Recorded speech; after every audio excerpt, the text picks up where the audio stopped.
Biology biology biology, I don't like, I avoid, but जब प्रशांत भैया biology पढ़ाते हैं ओहो तब तो बहुत मजा आ जाता है, सारी चीजें एक ही बार में याद हो जाती है ना। आई होप आपने हमारा जो पहला लेक्चर था बायोलॉजी का लाइफ प्रोसेस का वो देखा होगा और आप सबने बहुत प्यार भी दिया और बहुत सारे स्टूडेंट्स के ये कमेंट्स थे कि भैया आज तक मुझे इस लेक्चर को समझने में बहुत दिक्कत होती थी, बट आपके लेक्चर के बाद ये जो चैप्टर था वो पूरा का पूरा हमें समझ आ गया। और आज फिर से आ गया हूं तुम्हारी मदद करने, मैं तुम्हारा प्रशांत भैया एक दूसरा लेक्चर लेकर जिसका टाइटल है कंट्रोल एंड कोऑर्डिनेशन। ये जो चैप्टर है ना, मुझे पता है इसमें तुम्हें बहुत सारी प्रॉब्लम आती होंगी, तुम्हें ये नहीं याद होता होगा भैया हॉर्मोन्स को कैसे याद करें, भैया ब्रेन के जो अंदर की चीजें हैं उसको कैसे याद करें, भैया न्यूरॉन के स्ट्रक्चर को कैसे याद करें। ये जितनी भी प्रॉब्लम्स है ना, आज इनको इतनी आसान भाषा के अंदर समझाऊंगा ना कि तुम बोलोगे भैया मजा आ गया।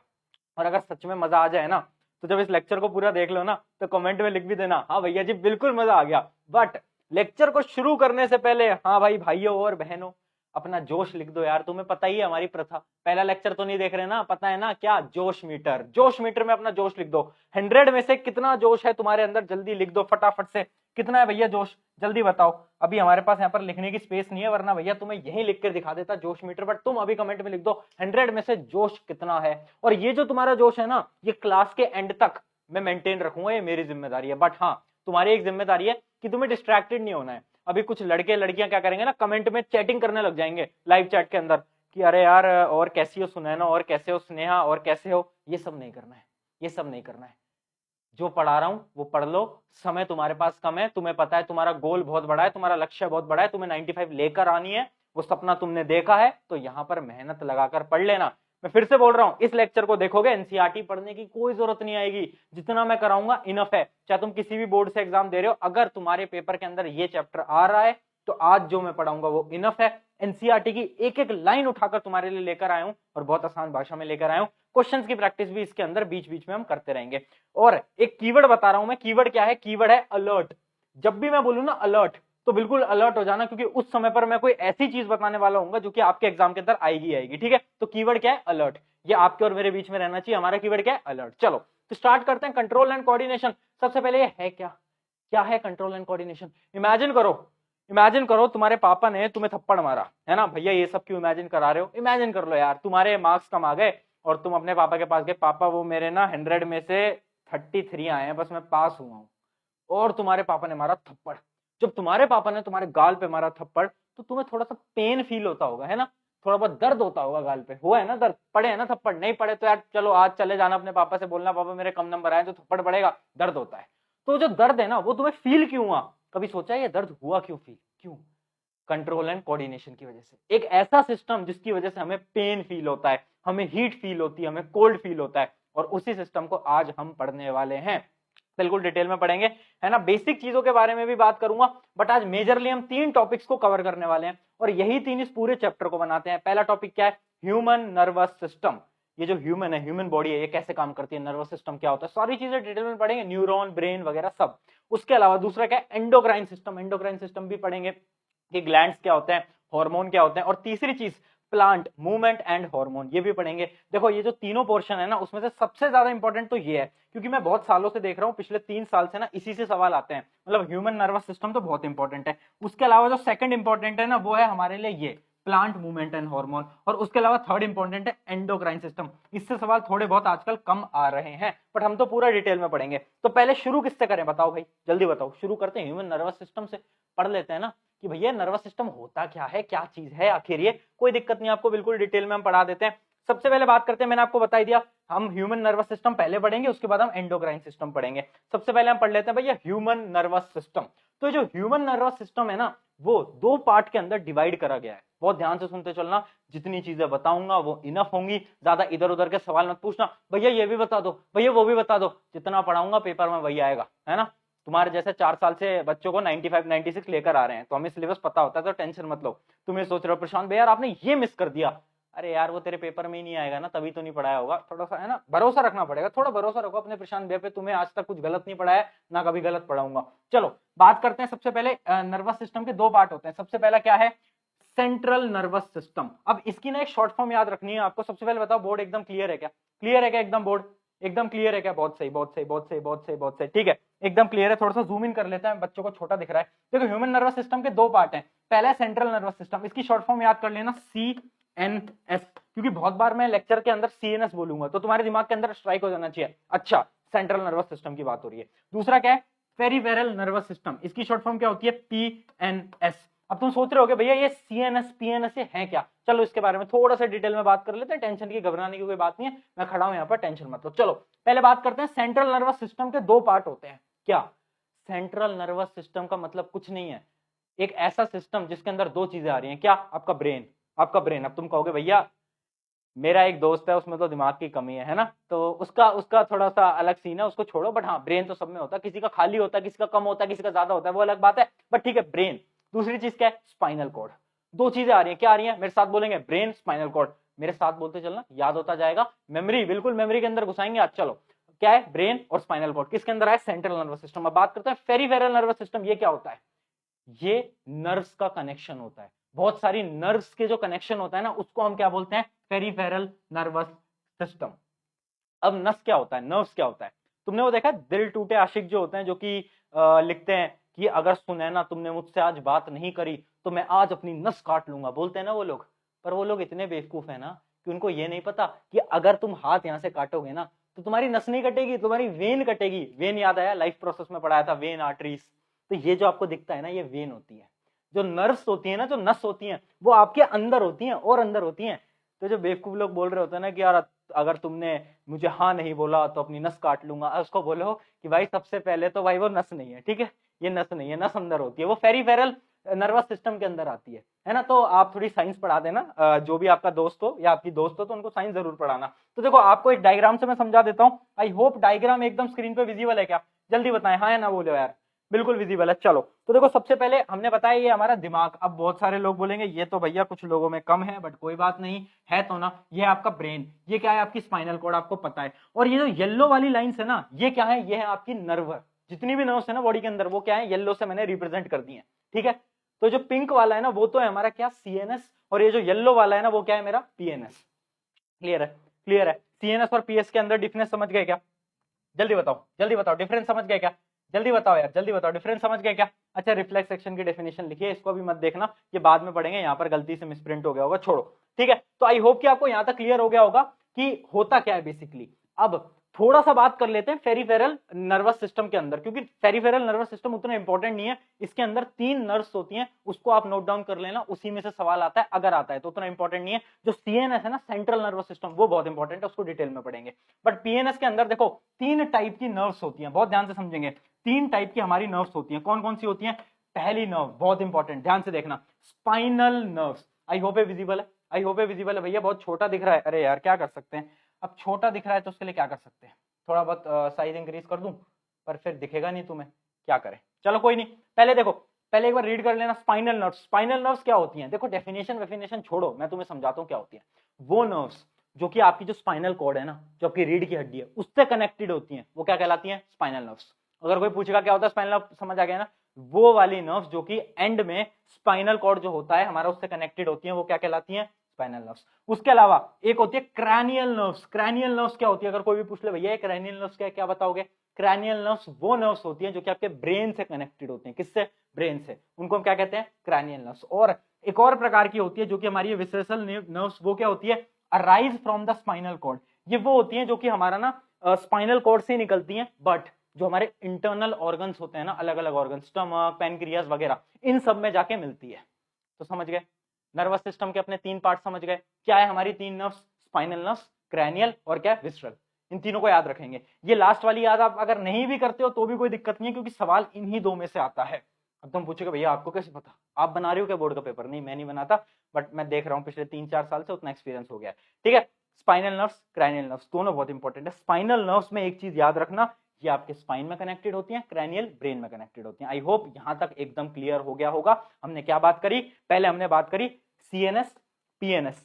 PNS के अंदर 3 टाइप की नर्व्स। क्लियर है? कोई समस्या, कोई प्रॉब्लम हो तो बता दो यार फटाफट से, वरना कमेंट में लिख दो, देख लेंगे आपकी समस्या भी, है ना। तो आई होप यहां तक आपको एकदम क्लियर हो गया होगा। अब हम बात करेंगे CNS की, सेंट्रल नर्वस सिस्टम। PNS उतना ही था, PNS के अंदर कुछ नहीं होता, वो बहुत सिंपल चीज है। CNS बहुत इंपॉर्टेंट है।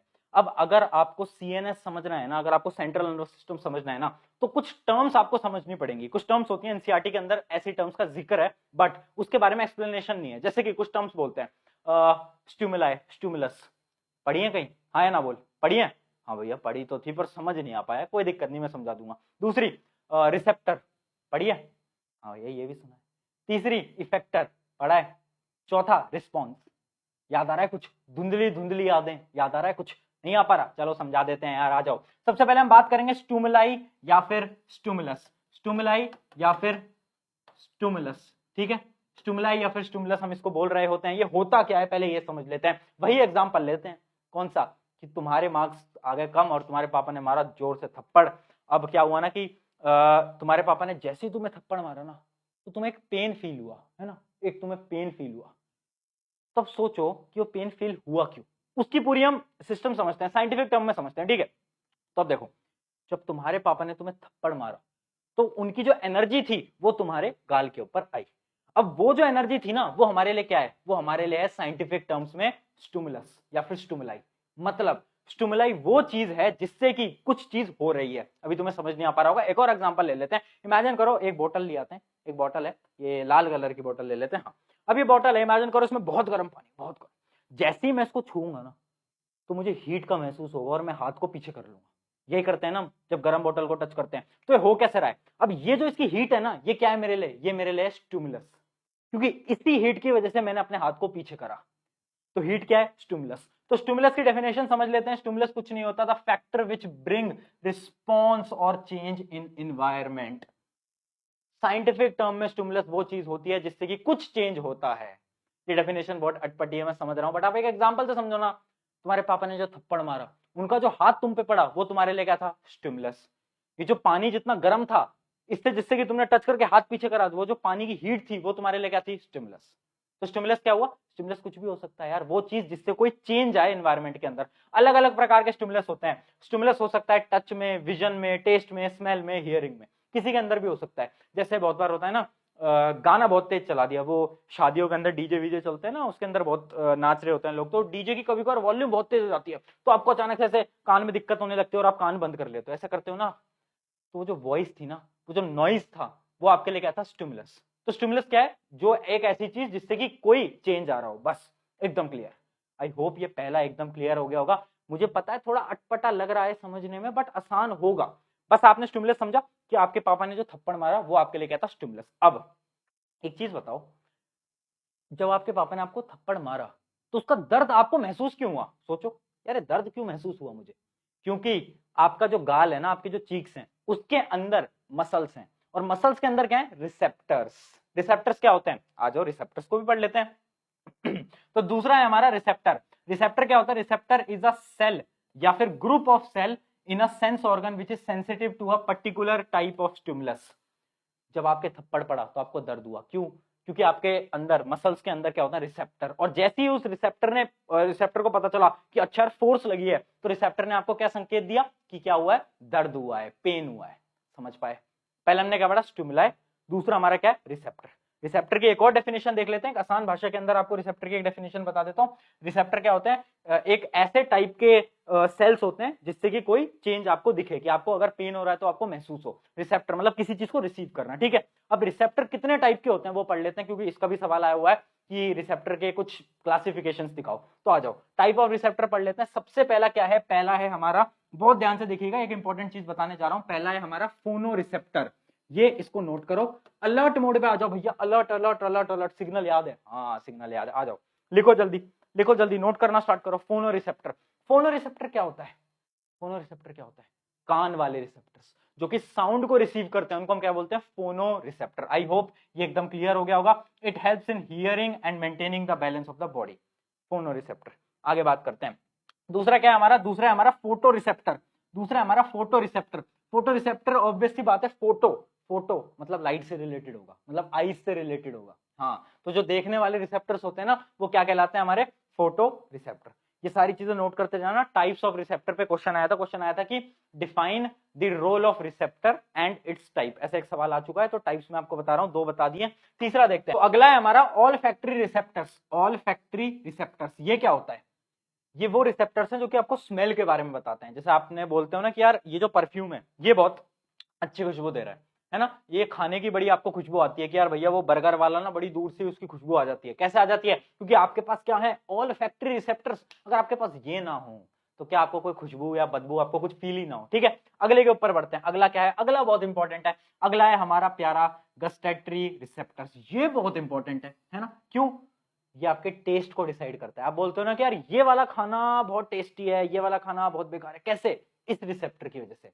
अब आज आपको क्या करना है, जैसे आप इमेजिन करो आप घर जाओ और आपके घर पे आज रात को दाल बनी हो। अब आपको दाल का टेस्ट अच्छा नहीं लगता तो आप सीधा तो नहीं बोल पाओगे अपनी मम्मी से कि मम्मी ये दाल जो है ना बेकार है, वरना तो चप्पल झाड़ू पड़ सकती है ना। वो उसके बारे में हम नहीं कह सकते कुछ। बट तुम क्या कर सकते हो, तुम साइंटिफिक टर्म में बोल सकते हो कि मम्मी वो जो मेरे ये गस्टेटरी जो हमारे जो रिसेप्टर्स है ना उसके ऊपर जो टेस्ट है ना वो दाल का उतना अच्छा नहीं आ पा रहा। तो तुम्हारी मम्मी कंफ्यूज हो जाएंगी, ये क्या बोल रहा है गस्टेटरी रिसेप्टर्स, ये क्या बात कर रहा है।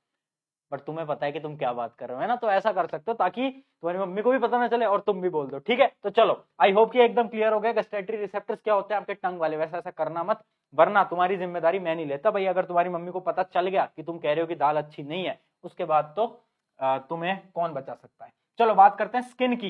अब देखो एक रिसेप्टर होता है स्किन के ऊपर जिसको हम बोलते हैं क्या, थर्मो रिसेप्टर। ये भी इंपॉर्टेंट है। जैसे कोई भी सामान अगर गर्म होता है उसको आप टच करते हो तो आपको पता चल जाता है ना गर्म है। कैसे? थर्मो रिसेप्टर की वजह से। तो 5 टाइप के रिसेप्टर हमने पढ़ लिए हैं। ये सारे पांचों के पांचों इंपॉर्टेंट है, इनके नाम आपको याद रखने हैं।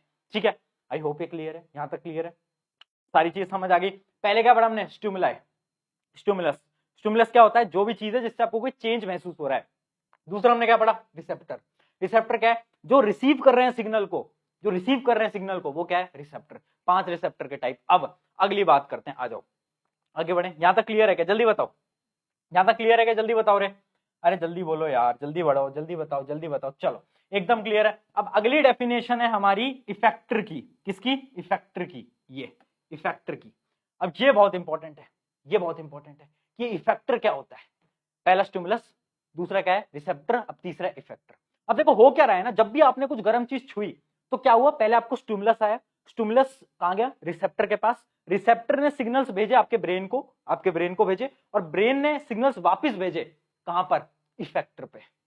इफेक्टर पे। तो इफेक्टर क्या है? इफेक्टर क्या ऐसी चीज है जिसमें कि ब्रेन वापस से सिग्नल भेजता है। जैसे कि एक एग्जांपल देता हूं, उसी एग्जांपल को ले लो कि आपके थप्पड़ पड़ा है ना, आपके पापा ने आपको थप्पड़ मारा। अब जैसे ही आपके पापा ने आपको थप्पड़ मारा ना तो आपकी जो गर्दन होती है ना वो ऐसे हो जाती है, होती है ना, जब आपके थप्पड़ पड़ता है तो ऐसे हो जाती है ना। अब तो मुझे पूछोगे कि आपको कैसे पता प्रशांत भैया, तो बचपन में तो मैंने भी खाए थे। तो जैसे ही थप्पड़ पड़ेगा तो आपकी गर्दन ऐसे हो जाएगी। अब ये क्यों हुआ? ध्यान से समझना। स्टिमुलस आया, स्टिमुलस आया, स्टिमुलस आया, रिसेप्टर ने रिसीव करा, रिसेप्टर ने सिग्नल भेजा ब्रेन को, ब्रेन ने बोला कि यार ये तो अलर्ट सिचुएशन है, और ब्रेन ने वापस सिग्नल भेजा कहां पर? इफेक्टर पे। इफेक्टर क्या है? इफेक्टर है आपके ये नेक वाले मसल्स। मेरे केस के अंदर जहां पर थप्पड़ पड़ रहा है वहां पर इफेक्टर क्या है? नेक वाले मसल्स। और ब्रेन ने सिग्नल दिया इफेक्टर्स को कि भाई टेढ़े हो जाओ, तो उसके बाद क्या हुआ? मेरा जो फेस है वो अचानक से ऐसे टेढ़ा हो जाएगा। यही हो रहा है ना, यही हो रहा है ना। तो इफेक्टर क्या है?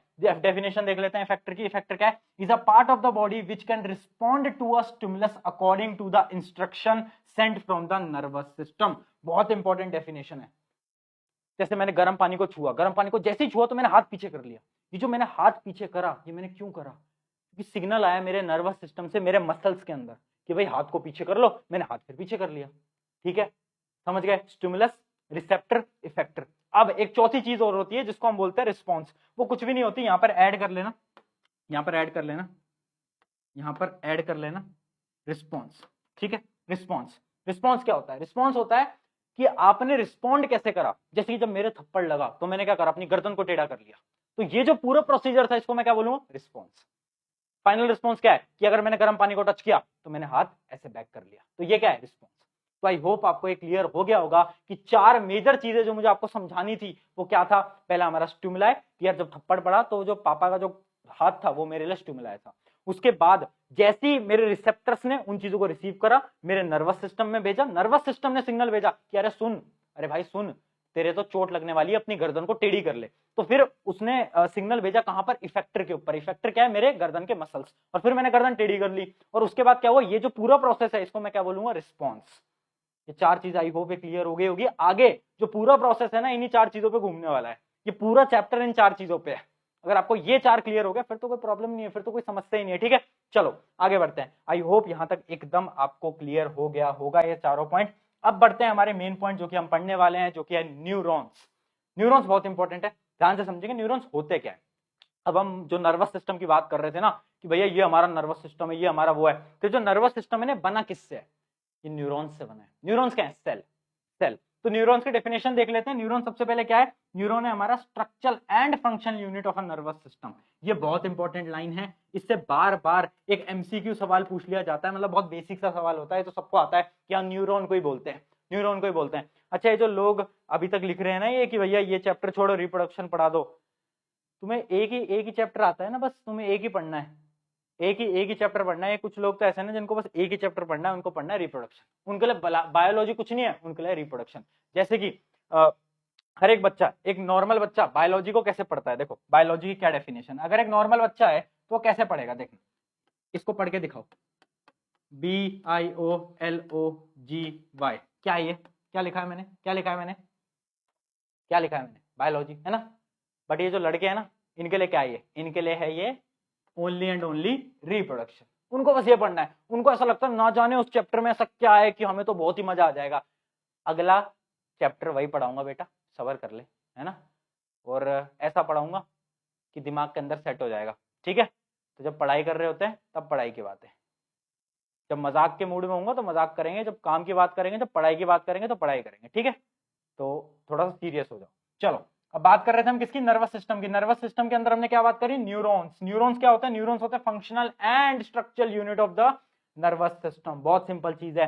अब न्यूरॉन की एक स्ट्रक्चर देखते हैं, और ये स्ट्रक्चर आपके एग्जाम के अंदर आएगा ही आएगा, तो अलर्ट मोड पे आ जाओ, अलर्ट मोड पे आ जाओ, क्योंकि एक ऐसी चीज दिखाने वाला हूं जो कि आपके एग्जाम के अंदर आएगा ही आएगा, वो है हमारे न्यूरॉन का स्ट्रक्चर। ये जो स्ट्रक्चर है ना यार, इतना इंपॉर्टेंट है जितना तुम सोच भी नहीं सकते, बार बार ये पूछा जाता है, बार बार।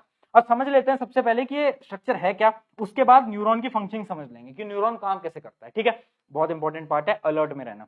चलो सबसे पहले देखते हैं, ये हमारा पूरा न्यूरॉन है। ठीक है, ये क्या है? न्यूरॉन का जो न्यूक्लियस है। न्यूरॉन होता क्या है? एक सेल होता है ना, तो सेल के पास न्यूक्लियस तो हो गई, ऑब्वियस सी बात है, सबको पता है। अब देखो ये जो इसकी एंडिंग्स है ना, ये वाली जो है, इसकी जो ब्रांचेस हैं, इसको हम बोलते हैं डेंड्राइट। क्या बोलते हैं? डेंड्राइट। ये पेपर में आएगा, इसको बनाना, याद कर लेना, बार बार प्रैक्टिस करोगे याद हो जाएगा, बहुत सिंपल डायग्राम है। उसके बाद ये क्या है? न्यूक्लियस। ये क्या है? ये जो पूरा पोर्शन है ना, यहां से लेकर यहां तक का, इसको हम बोलते हैं बॉडी। क्या बोलते हैं? बॉडी। और इसको एक और टर्म से रिप्रेजेंट करते हैं, क्या? सोमा। क्या बोलते हैं? सोमा। तो अगर एग्जाम में लिखा आ जाए ना सोमा, तो डर मत जाना, कुछ नहीं होता, वो जो हमारा न्यूरॉन है उसकी बॉडी को ही हम सोमा बोलते हैं। क्लियर है? सोमा क्या होता है?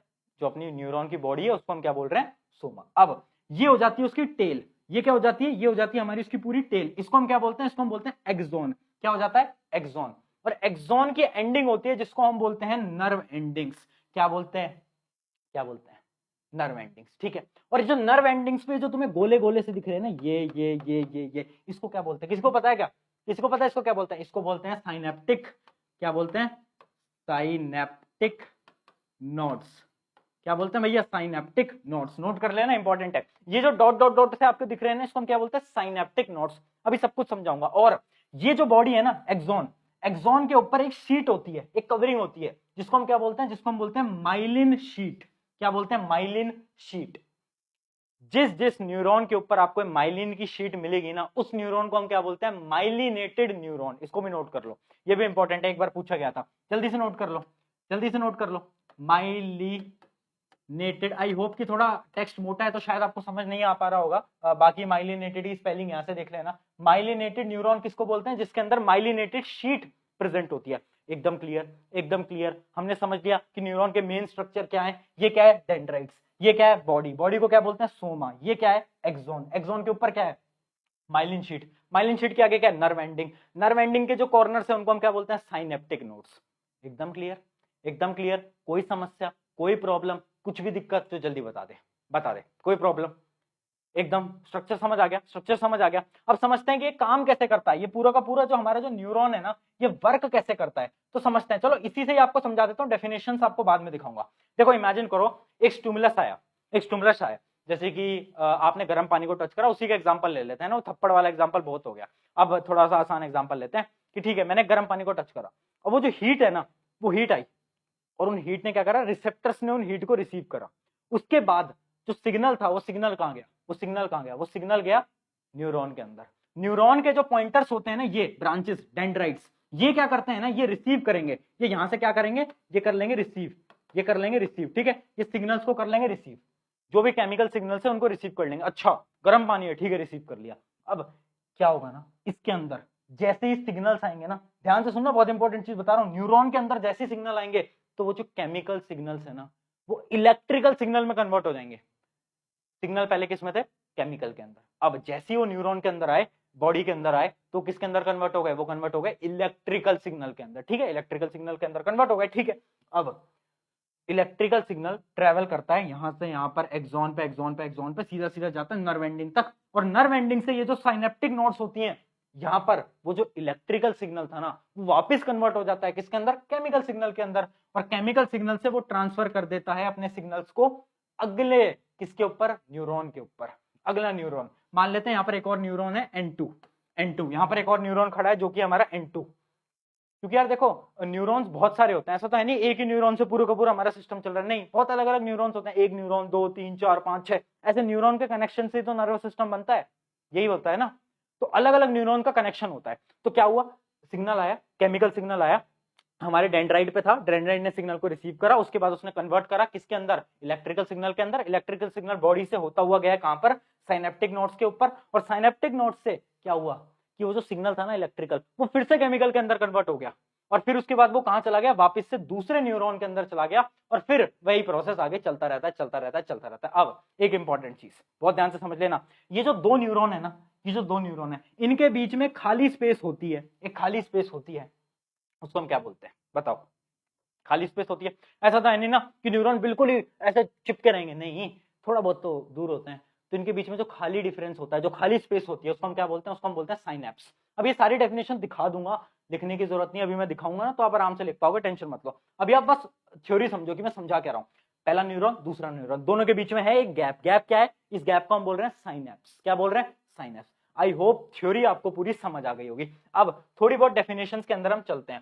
सबसे पहले पढ़ते हैं क्या कि हमारा डेंड्राइट क्या होता है, आ जाओ सबसे पहले हम पढ़ते हैं कि यार डेंड्राइट क्या होता है और डेंड्राइट का काम क्या होता है। देखो ये क्या है, it acquires information and receive impulse from other neurons, ठीक है। डेंड्राइट क्या करता है, सिग्नल्स को रिसीव कर रहा है। उसके बाद क्या है, सेल बॉडी, सेल बॉडी क्या कर रही है, सेल बॉडी जो भी हमारी केमिकल जो इंपल्स आई थी, जो सिग्नल आया था, उसको इलेक्ट्रिकल सिग्नल के अंदर कन्वर्ट कर रही है। अगला क्या है, एक्सॉन, एक्सॉन क्या कर रहा है, longest fibre on the cell body, मतलब जो लॉन्गेस्ट फाइबर है, बहुत लंबा सा मैंने आपको दिखाया था, वो क्या है हमारा एक्सॉन है, ये जो लंबा सा आप देख रहे हो एक्सॉन है। अब ये क्या करेगा ना, ये ट्रांसमिट कर देगा electric impulse from cell body to dendrite of the next neuron, मतलब ये पूरा ऐसे ट्रांसफर कर देगा अगले में।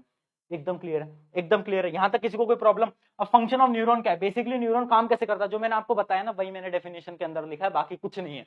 आपको जो मेन कॉन्सेप्ट है ना वो मैं समझा चुका हूं। देखो बहुत आसान है यार, इतना आपको डिटेल में समझा दिया, अगर फिर भी समझ नहीं आता तो फिर समझा देंगे, क्या टेंशन है। देखो पूरा पढ़ना इंपॉर्टेंट है, ये वाली जो लाइन मैंने अभी समझाई इंपॉर्टेंट है।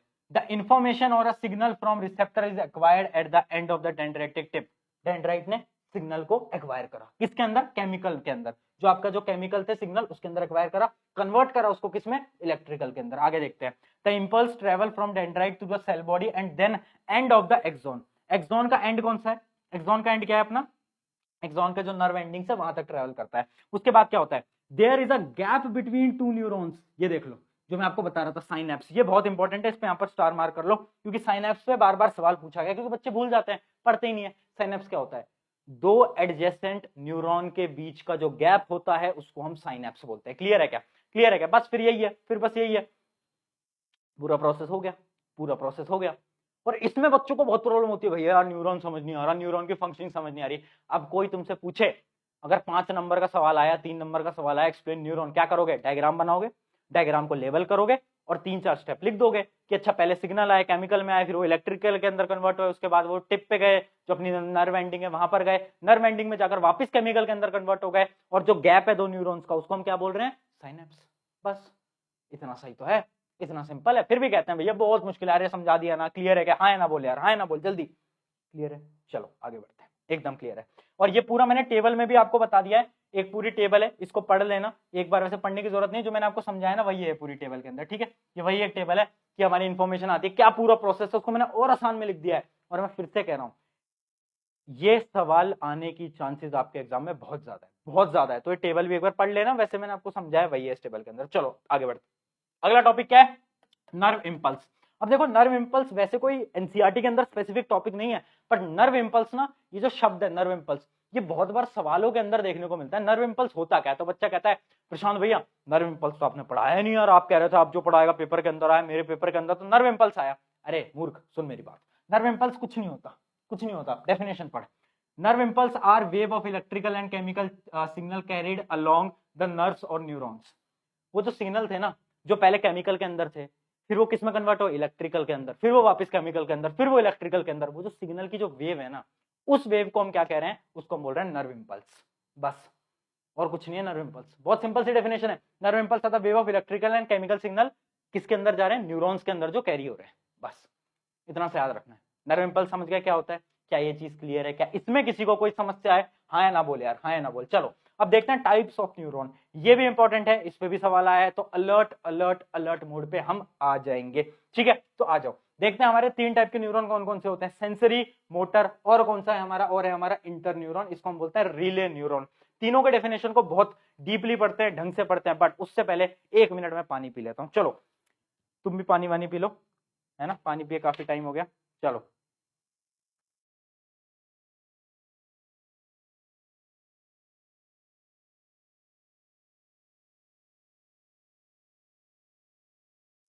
हाँ भाई बताएं, हाँ भाई बताएं क्या चल रहा है, तीनों क्लियर है, बता दूं, समझा दूं, या आते हैं, आते भी होंगे तो मेरा तो काम है समझाना, मैं तो समझाऊंगा। चलो आ जाओ, सेंसरी न्यूरॉन समझते हैं। देखो यार मैं ना, मेरा ना एक चीज मानना है, मेरी बात समझना, मेरी एक चीज बहुत प्यार तरीके से मानना है कि हमें ना डेफिनेशन रटने की जरूरत नहीं है, अगर हम कॉन्सेप्ट पकड़ गए ना तो डेफिनेशन तो याद हो जाती है, वो तो एक रात का काम है। कॉन्सेप्ट पकड़ने पे ट्राई करो, सेंसरी न्यूरॉन को कॉन्सेप्ट पकड़ते हैं। सेंसरी न्यूरॉन होता क्या है, आपको एक एग्जांपल से समझाता हूँ, आ जाओ इसको थोड़ा जूम इन कर लेते हैं, एक एग्जांपल से आपको समझाता हूँ, देखना। इमेजिन करो, इमेजिन करो, इमेजिन क्या करो, अभी आपको मैंने कॉन्सेप्ट ही समझा दिया कि सबसे पहले क्या आया, सबसे पहले आया हमारे पास क्या, स्टिमुलस। क्या आया, स्टिमुलस, यहां से आया, जैसे कि तुम्हारे पापा ने थप्पड़ मारा था तो आया स्टिमुलस। स्टिमुलस कहां पर गया, रिसेप्टर के ऊपर, रिसेप्टर के ऊपर, ठीक है। रिसेप्टर ने रिसीव करी इंफॉर्मेशन और उसके बाद उसने इंफॉर्मेशन कहां पर भेजी, कहां पर भेजी, nervous system, central nervous system, CNS पर ये जो इंफॉर्मेशन भेजी है, कि किसकी मदद से भेजी, हमने इस इंफॉर्मेशन को भेजा है न्यूरॉन्स की मदद से। किसकी मदद से, न्यूरॉन की मदद से, है ना, है ना, न्यूरॉन की मदद से भेजा है। तो वो न्यूरॉन जो कि हमारी इंफॉर्मेशन को यहां से, जो आपका रिसेप्टर है, रिसेप्टर से सेंट्रल नर्वस सिस्टम तक लेकर जाता है, जो स्टिमुलस को लेकर जाता है, उसको हम क्या बोलते हैं, इस न्यूरॉन को हम बोलेंगे क्या, सेंसरी न्यूरॉन। क्या बोलेंगे, सेंसरी न्यूरॉन। वो न्यूरॉन जो कि स्टिमुलस आया और उसको ब्रेन तक लेके गया, ब्रेन से कह रहा है अरे भैया जी सुनो मेरी बात, कुछ गड़बड़ हुई है सिस्टम के अंदर। भैया जी कह रहे हैं कि क्या गड़बड़ हुई है, मेरे को सिग्नल भेजो, तो न्यूरॉन लेकर आया, इस न्यूरॉन को हमने क्या नाम दिया, सेंसरी न्यूरॉन, जो कि बता रहा है, ठीक है। अब यहां पर आगे इंफॉर्मेशन सीएनएस के पास, सीएनएस ने कहा ठीक है यार हम करते हैं कुछ प्रबंध, तुम टेंशन मत लो। तो सीएनएस ने अब वापस से रिस्पॉन्स भेजा, सीएनएस ने बोला अच्छा गर्म है, कुछ गर्म टच कर लिया, ठीक है हाथ को पीछे कर लो। तो अब सीएनएस ने इंफॉर्मेशन भेजी, किसकी मदद से, बताओ किसकी मदद से भेजता है, और कहां पर भेजता है, इफेक्टर पे भेजता है। किस पे भेजता है, इफेक्टर के ऊपर बताया था। किसकी मदद से भेजेगा, न्यूरॉन की मदद से भेजेगा। अब ये जो न्यूरॉन है ना, जो कि इंफॉर्मेशन को सीएनएस से इफेक्टर की तरफ लेकर आते हैं, इसको हम क्या बोलते हैं, इनको हम बोलते हैं मोटर न्यूरॉन। वो वाली मोटर नहीं जो कि तुम्हारे घर में पानी की सप्लाई के ऊपर पहुंचाती है, ना ना ना, वो वाली मोटर नहीं, ये दूसरी मोटर न्यूरॉन है, ठीक है। और ये जो बीच के हैं ना, बीच वाले जो कि कनेक्शन बनाते हैं किन दोनों के बीच, सेंसरी न्यूरॉन और मोटर न्यूरॉन के बीच में जो कनेक्शन बनाएंगे, उनको हम क्या बोलेंगे, उनको हम बोलेंगे इंटर न्यूरॉन या फिर रिले न्यूरॉन। समझे, समझे कि नहीं, बताओ समझे कि नहीं, एकदम क्लियर। क्या हुआ, सेंसरी न्यूरॉन, स्टिमुलस आया, सेंसरी न्यूरॉन वाले ने बोला कि यार भैया जी एक समस्या हो गई है, तो भैया जी ने बोला, भैया जी कौन है, सीएनएस, भैया जी ने बोला कि यार क्या प्रॉब्लम हुई है, सिग्नल भेजो। तो कौन लेकर आया, सेंसरी न्यूरॉन लेकर आया। फिर भैया जी ने बोला कि ठीक है हम करते हैं प्रबंध, और उसके बाद उन्होंने क्या करा कि उन्होंने अपने सिग्नल को वापस भेजा इफेक्टर की तरफ, किसकी मदद से, मोटर न्यूरॉन से। और इन दोनों के बीच का जो कनेक्शन है वो क्या कहलाता है, रिले न्यूरॉन। अरे यार इतना सिंपल प्रोसेस, पर बच्चों को क्या है ना, बच्चों को करनी है डेफिनेशन याद, डेफिनेशन से कुछ नहीं होता, आप बस कॉन्सेप्ट को पकड़ा करो। अब याद कर लो, अब याद कर लो, पहले क्या है, they help in transmitting nerve impulse from receptor to central nervous system, समझा दिया। उसके अलावा क्या है, they help in transmitting nerve impulse from central nervous system to muscle और द ग्लैंड, मतलब मसल और ग्लैंड मतलब वही इफेक्टर्स जो मैंने आपको बताया। और ये क्या है, इंटरन्यूरॉन, ये तो कनेक्शन होता है। तीनों क्लियर एक बार के अंदर। अब क्या डेफिनेशन रटोगे? नहीं, अब ये कॉन्सेप्ट याद रखेंगे। ऐसे पढ़ो ना यार, पढ़ने का थोड़ा तरीका बदलना पड़ेगा, क्योंकि पढ़ाई आसान हो जाएगी अगर आप ढंग से पढ़ोगे, चीजों को समझ के पढ़ोगे। अब एक ऐसा कॉन्सेप्ट लेकर आया हूं जो कि एनसीईआरटी के अंदर एज सच गिवन नहीं है, बट कभी कभार इसका सवाल आ जाता है, जो कि है क्या, न्यूरोमस्कुलर जंक्शन। एक बार सवाल आया था, व्हाट इज न्यूरोमस्कुलर जंक्शन, तो कंफ्यूज नहीं होना। न्यूरोमस्कुलर जंक्शन कुछ नहीं है, ये एक कनेक्शन है। किसके बीच में, देख लेते हैं किसके बीच में कनेक्शन है। ये एक कनेक्शन है किसके बीच में, terminal end of motor nerve and muscle. Motor neuron मैंने आपको बताया ना, मोटर न्यूरॉन क्या है, जो कि सीएनएस से इफेक्टर पे लेके आ रहे हैं सिग्नल को। तो वो जो कनेक्शन है ना मोटर नर्व और किसके बीच में, मसल के बीच में, मसल के बीच में वो जो कनेक्शन है उसको हम क्या बोल रहे हैं, उसको हम बोल रहे हैं न्यूरोमस्कुलर जंक्शन। बस ये सिंपल सी एक डेफिनेशन थी, इसको इसलिए लेकर आया ताकि ये कॉन्सेप्ट भी मिस ना हो जाए। अगर कोई पूछ लेता है एग्जाम के अंदर गलती से कि न्यूरोमस्कुलर जंक्शन क्या होता है, तो तुम्हें पता होना चाहिए। क्यों? क्योंकि तुमने पढ़ा है अपने प्रशांत भैया से, है ना।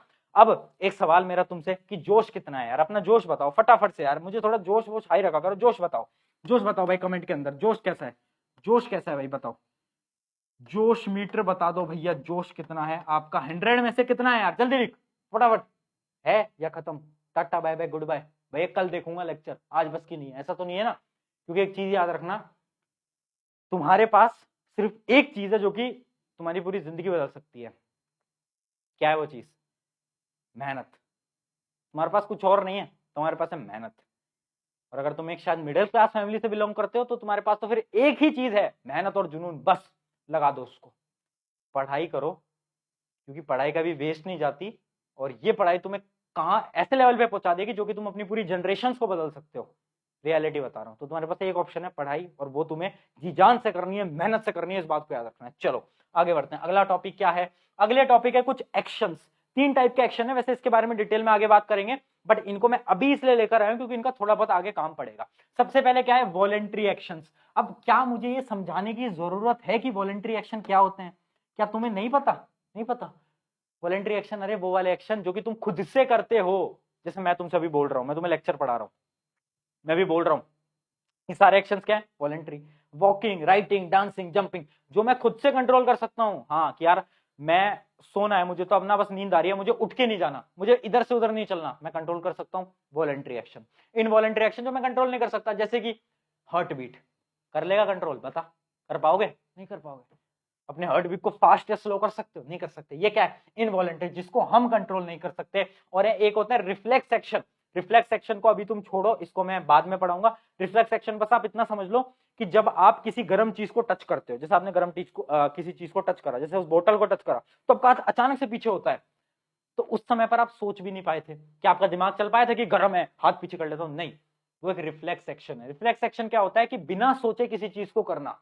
उधर यूज होता है आपके स्पाइनल कॉर्ड का। अभी आप डिटेल में मत जाओ, रिफ्लेक्स एक्शन पूरा समझाऊंगा, इस पे सवाल आता है, इंपॉर्टेंट है बाद में। बट अभी आप दो समझ लो, वॉलेंट्री और इनवॉलेंट्री। आगे क्लियर एकदम? कोई समस्या, कोई प्रॉब्लम बता दो यार, कोई प्रॉब्लम है? अपनी वो स्कूल वाली प्रॉब्लम मत लाना कि प्रशांत बेवो क्रश बात नहीं करती मेरे से, कोई इलाज बता दो, है ना। इलाज, अरे हाँ इलाज से याद है, ब्रेन, इसको स्ट्रॉन्ग कर लो, सारी क्रश बात करने लगेंगे, ठीक है। तो अब ब्रेन की बात करते हैं, ब्रेन बहुत इंपॉर्टेंट है। पहले समझते हैं ब्रेन को ऊपर ऊपर से, फिर समझेंगे ब्रेन को अंदर से। तो चलो यार ब्रेन को स्टार्ट करते हैं। सबसे पहले देखते हैं ब्रेन है क्या। तो ब्रेन है highest coordinating centre of the body. आपको पता है ब्रेन उतना ही इंपॉर्टेंट है जितना शायद आपके लिए आपकी स्कूल की क्रश। उसके अलावा क्या है, लोकेटेड इनसाइड द स्कल। अच्छा मैं ऐसे जोक मार देता हूं ना, कोई बुरा मत लगा लिया करना कि प्रशांत भैया यार आप ना बहुत दर्दनाक जोक मारते हो, ठीक है। Located inside the skull, skull के अंदर होता है। आपको पता है ये खोपड़ी जो है, आपको टच करके देखो, टाइट टाइट फील हो रहा होगा, वो क्या है? स्कल। अब देखते हैं, protected by the box called cranium. ये इंपॉर्टेंट है, इस पे यहाँ पर स्टार मार्क कर लीजिए। क्यों?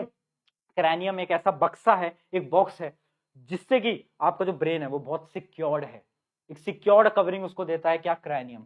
उसके अलावा क्या है, brain is surrounded by 3 membrane called क्या? मेनिंग्स। क्या बोलते हैं? मेनिंग्स। ये भी इंपॉर्टेंट है, इसको भी नोट कर लो कि जो आपका ब्रेन है ना, उसके ऊपर 3 कवरिंग होती हैं, 3 कवरिंग, और उसको हम क्या बोलते हैं? मेनिंग्स। और जो तीनों कवरिंग होती है ना, इसके अंदर इनके बीच में फ्लूइड होता है। फ्लूइड, फ्लूइड क्यों होता है? ताकि अगर आप कहीं गिरो, आपका सिर लगे, तो आपके ब्रेन को कोई हार्म ना हो। जो भी शॉक है ना, वो शॉक वो जो फ्लूइड होते हैं ना, वो अब्सॉर्ब कर लेते हैं, इसलिए। आपके जो ब्रेन के जो 3 लेयर है उनके बीच में फ्लूइड भरा जाता है, और उस फ्लूइड को क्या बोलते हैं, उस फ्लूइड को क्या बोलते हैं, आ जाओ, कहां गया, यहाँ पर नोट नहीं कर रखा है, ये रहा, क्या है, सेरिबेरा स्पाइनल फ्लूइड, इसको हम बोलते हैं CSF, सेरिबेरा स्पाइनल फ्लूइड। 3 पॉइंट आपको याद रखने हैं, एक तो हमारी एक कवरिंग हो गई, उसके अलावा 3 लेयर होती हैं, और उन 3 लेयर के बीच में फ्लूइड होता है, फ्लूइड क्या होता है, CSF। ये 3 चीजें आपको याद रखनी है ब्रेन के बारे में, ऊपर से। अगर हम ब्रेन की ये 3 चीजें भूलेंगे तो शायद इन तीनों का सवाल आ सकता है। मैं फिर से बता रहा हूँ, जो जो चीजें मैं आपको इंपॉर्टेंट बोल रहा हूँ वो इंपॉर्टेंट हैं, तो उनको नोट करते रहना, एकदम क्लियर। और ये जो फ्लूइड होता है इसका काम क्या होता है, इसका काम होता है to prevent brain from mechanical shocks, mechanical shocks, ठीक है, एकदम क्लियर, क्लियर है क्या? चलो भाई आगे बढ़ते हैं। अगला पॉइंट क्या है, अगला पॉइंट है 3 रीजन्स ऑफ द ब्रेन। अब हम क्या कर रहे हैं ना, इमेजिन करो ये मेरे हाथ में ब्रेन था, अब इस ब्रेन को मैंने बीच से काट दिया, ये लो भाई बीच से काट दिया, अब ये ब्रेन मेरे हाथ में था, मैंने इसको बीच से काट दिया, अब उस ब्रेन को मैंने ऐसे टेढ़ा कर दिया। अब उस ब्रेन के अंदर को हम देखेंगे, उस ब्रेन में अंदर है क्या क्या, क्या क्या चीजें हैं।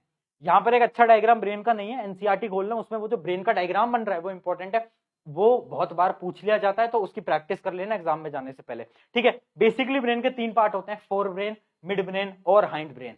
3 पार्ट होते हैं, फोर ब्रेन ये पूरा, मिड ब्रेन एक छोटा सा यहाँ, और हाइंड ब्रेन ये नीचे का, ये नीचे का। इसको थोड़ा सा आउटलाइन अंडरलाइन करके भी दिखा देता हूं आपको अगर हो पाता है तो।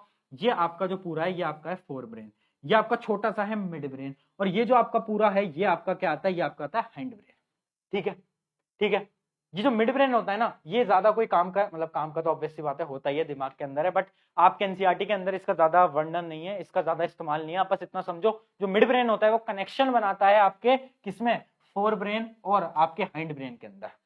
सबसे पहले पढ़ते हैं फोर ब्रेन को बिल्कुल डिटेल में, क्योंकि फोर ब्रेन ही सारा काम कर रहा है, फोर ब्रेन से ही आप सारी चीजें कर पाते हो। अभी समझ भी लेते हैं कैसे, तो आ जाओ देखते हैं। फोर ब्रेन के सबसे पहले तो हम समझ लेते हैं कि 3 प्रकार होते हैं। सबसे पहले हम समझ लेते हैं फोर ब्रेन के 3 प्रकार होते हैं। कौन कौन से 3 प्रकार हैं देखिएगा। पहला है सेरिबेरम, क्या है भैया, सेरिबेरम, नोट करते चलेंगे, इंपॉर्टेंट है। सेरिबेरम ये लार्जेस्ट पार्ट होता है भैया। दूसरा क्या है, दूसरा है मेरा, क्या है हमारा, हाइपोथैलेमस और थैलेमस, ये हमारा हाइपोथैलेमस और ये हमारा थैलेमस। 3 पार्ट फोर ब्रेन के, ठीक है। पहले एक बार रिवाइज कर लेते हैं। ब्रेन, ब्रेन को हमने खोला, 3 पार्ट निकले, अपना फोर ब्रेन, मतलब ऊपर वाला जो पार्ट है जो सबसे 90% ब्रेन होता है वो क्या होता है, फोर ब्रेन। छोटा सा पार्ट है मिड ब्रेन, नीचे है हाइंड ब्रेन। पहले हम पढ़ रहे हैं फोर ब्रेन। फोर ब्रेन को हमने खोला तो उसके अंदर निकले 3 पार्ट, सेरिबेरम, थैलेमस और हाइपोथैलेमस, ठीक है। अब ये जो सेरिबेरम है ना, ये लार्जेस्ट पार्ट है, फोर ब्रेन का लार्जेस्ट पार्ट क्या है, सेरिबेरम। अब पहले पढ़ लेते हैं सेरिबेरम। अब देखो सेरिबेरम को भी हमने डिवाइड करा है कुछ लोब्स के अंदर। अब देखो आप बोलोगे भैया ये कैसे याद करेंगे, याद करने पड़ेंगे, और कोई ऑप्शन नहीं है, ठीक है, और कोई ऑप्शन नहीं है भैया। अगर कोई ऑप्शन होता, कोई तरीका होता तो आपके लिए मैं कोई शॉर्टकट बनाकर लेकर आता, बट यहाँ पर कोई और ऑप्शन नहीं है सिवाय याद करने के। You don't have any choice. चलो फटाफट से याद करते हैं, थोड़ा सा समय ज्यादा लग रहा है तो थोड़ा जल्दी जल्दी लेक्चर्स को भगाते हैं, तो थोड़ा सा फोकस मेंटेन रखना, ठीक है। ये हम बात कर रहे हैं सेरिबेरम की। सेरिबेरम का पहला पार्ट है फ्रंटल लोब, दूसरा पार्ट क्या है, टेम्पोरल लोब, तीसरा क्या है, पेरिटल लोब, और चौथा क्या है, ऑसिपिटल लोब, ठीक है। 4 लोब हैं। 4 लोब मतलब हमने फोर ब्रेन को 4 पार्ट्स के अंदर डिवाइड कर दिया है। अब इन चारों पार्ट्स के अलग अलग काम है, और ये भी एग्जाम के अंदर पूछा जा सकता है। फ्रंटल लोब क्या काम आता है देखते हैं। फ्रंटल लोब का मेन काम क्या है, मेमोरी, लर्निंग, रीजनिंग, बहुत इंपॉर्टेंट है।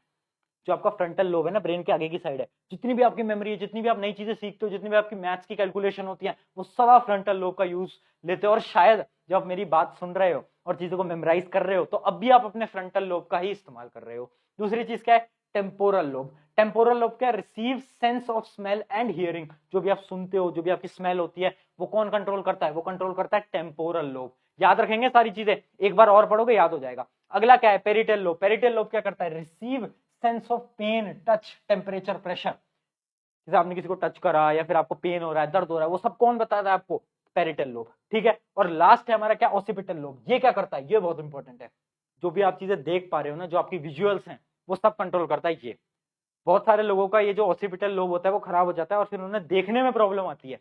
देखा होगा आपने, बहुत सारी बीमारियां होती हैं इस प्रकार से। तो उनका कौन सा लोब खराब होता है, ऑसिपिटल। तो हम क्या समझे कि हमने फोर ब्रेन को खोला, फोर ब्रेन के 3 पार्ट थे, और उसमें जो सेरिबेरम है, सेरिबेरम के 4 पार्ट थे। कौन से, फ्रंटल, टेम्पोरल, पेरिटल, ऑसिपिटल। चारों के फंक्शनिंग हमने देख ली। फंक्शनिंग में बस आप मेन फंक्शनिंग को याद कर लेना, उतना आपके लिए इनफ होगा, ठीक है। आगे बढ़े। अब सेकंड पार्ट क्या था, थैलेमस। थैलेमस के अंदर आपको उतना जानकारी लेने की कोई आवश्यकता नहीं है, आप बस इतना समझ लेना, थैलेमस जो होता है वो कनेक्शन बनाता है किसके बीच में, हमारा दिखा देता हूं आपको फिर से एक बार। ये है बीच का थैलेमस। अब ये क्या कर रहा है ना, ये कनेक्शन बनाएगा, ये सिर्फ कनेक्शन बनाएगा किसके बीच में, सेरिबेरम और हाइपोथैलेमस के बीच में, ठीक है। थैलेमस का इतना सच कोई काम नहीं होता और ना ही आपके सिलेबस के अंदर है, तो हम इतना ज्यादा इसको नहीं पढ़ेंगे, टाइम वेस्ट नहीं करेंगे, ठीक है, क्योंकि आपके सिलेबस के अंदर पूछा नहीं जाता। अब ये समझ लो सेरिबेरम हमने पढ़ लिया, अब हम पढ़ते हैं हाइपोथैलेमस, क्योंकि हाइपोथैलेमस बहुत इंपॉर्टेंट है। तो चलो सबसे पहले क्या करते हैं, अब हम पढ़ लेते हैं हमारा हाइपोथैलेमस। एक मिनट, ये रहा हाइपोथैलेमस। तो हाइपोथैलेमस क्या है, अब समझ लेते हैं। सबसे पहले हाइपोथैलेमस होता कहां है, तो आप देख सकते हो ये जो पार्ट आपको दिख रहा है, ये है हमारा हाइपोथैलेमस। अभी जो हाइपोथैलेमस होता है ना, ये बहुत सारे हार्मोन्स को कंट्रोल करता है। आपकी बॉडी के जितने भी हार्मोन्स होते हैं ना, वो बहुत सारे हार्मोन्स आपका ये जो ब्रेन का ये वाला पार्ट है ना हाइपोथैलेमस, ये कंट्रोल कर रहा होता है। और भी इसके फंक्शन देख लेते हैं। It control sleep and wake cycle of the body. जो आपको भूख लगती है, सुबह उठने की, रात को सोने की जो साइकिल है जो आपकी बिगड़ चुकी है, जो आप रात को 1-1, 2-2 बजे तक सोते हो, वो सारी साइकिल किसकी वजह से, हाइपोथैलेमस की वजह से, ठीक है। हाइपोथैलेमस बहुत इंपॉर्टेंट पार्ट है। आगे जब हम हार्मोन्स पे जाएंगे तो हाइपोथैलेमस को हम फिर से पढ़ेंगे, क्यों, क्योंकि इसी से सारे हार्मोन्स को रिलीज करते हैं। यही एक मेन जड़ है जो कि सारे हार्मोन्स को रिलीज करवाता है। समझ गए, आगे बढ़े, चलो अब आगे बढ़ते हैं। अगला हमारा क्या पार्ट है, हाइंड ब्रेन। मैंने आपको बता दिया, मिड ब्रेन भी आपके उतने सिलेबस में नहीं आता, हाइंड ब्रेन को पढ़ लेते हैं, वो इंपॉर्टेंट है। हाइंड ब्रेन के भी 3 पार्ट हैं, कौन कौन से, सेरिबेलम, मेड्यूला और पॉन्स। अब तुम पूछोगे कि भैया यार अभी हमने फोर ब्रेन के अंदर सेरिबेरम पढ़ा, अब आप कह रहे हो सेरिबेलम, ये क्या चक्कर है यार। हाँ, मैं भी बहुत कंफ्यूज होता था अपने टाइम पे कि सेरिबेरम सेरिबेलम सेरिबेरम सेरिबेलम। अब याद कैसे करोगे, कंफ्यूज हो गए एग्जाम के टाइम पे, याद कैसे करेंगे। एक ट्रिक बताता हूँ, हर स्कूल के अंदर यही ट्रिक इस्तेमाल होती है याद करने की, इवन टीचर्स भी इसी ट्रिक से फॉलो करते हैं। देखना, जो सेरिबेलम है ना, उसके अंदर बेलम आता है, बेलम। बेलम से क्या होता है, बेलम से होता है बैलेंस, बैलेंस, बैलेंस। तो ये जो आपका पार्ट होता है ना सेरिबेलम, ये आपकी बॉडी के बैलेंसिंग में काम आता है। जो आपका पोस्चर है ना, आप साइकिल चलाते हो, आप स्कूटी चलाते हो, आप बाइक चलाते हो, वो आप बैलेंस कैसे कर पाते हो, क्योंकि आपके ब्रेन के, हाइंड ब्रेन के अंदर आपके पास एक पार्ट है क्या, सेरिबेलम, बेलम, बैलेंस, ठीक है। तो याद रखना, बैरम और बेलम अलग है, बेलम का मतलब है बैलेंस, बैलेंस के लिए काम आता है। तो आई होप ये आपको याद रहेगा, आप भूलोगे नहीं इस ट्रिक से, ठीक है। अब आगे बात करते हैं। तो सेरिबेलम का मैंने आपको बता दिया, ये क्या करता है, ये सबसे पहली चीज है कि कंट्रोल पोस्चर एंड बैलेंस, मैंने आपको बता दिया। और उसके साथ साथ एक चीज याद रखना, इट कंट्रोल वॉलेंट्री एक्टिविटीज। अब तुम पूछोगे वॉलेंट्री क्या होता है, अभी पढ़ाया था, जिस चीज को आप कंट्रोल कर सकते हो, जैसे कि आपका बोलना, चलना, आपका बैलेंस में रहना, वो सब कौन कंट्रोल करता है, सेरिबेलम। चलो अगला पार्ट क्या है, मेड्यूला। मेड्यूला क्या है, मेड्यूला आपकी ब्रेन की स्टेम वाला पार्ट है, वो जो लास्ट में एक स्टेम वाला पार्ट होता है ना, अभी मैंने आपको दिखाया भी था शायद, एक बार वापस दिखा देता हूँ। कहाँ गया कहाँ गया, ये है आपका मेडुला, ये देखना, ये है आपका मेडुला लास्ट वाला। ये पॉन्स आपका बीच वाला पार्ट है, ये वाला, और मेडुला आपका लास्ट वाला पार्ट है, ठीक है। तो हम बात कर रहे थे मेडुला की, आ जाओ भैया।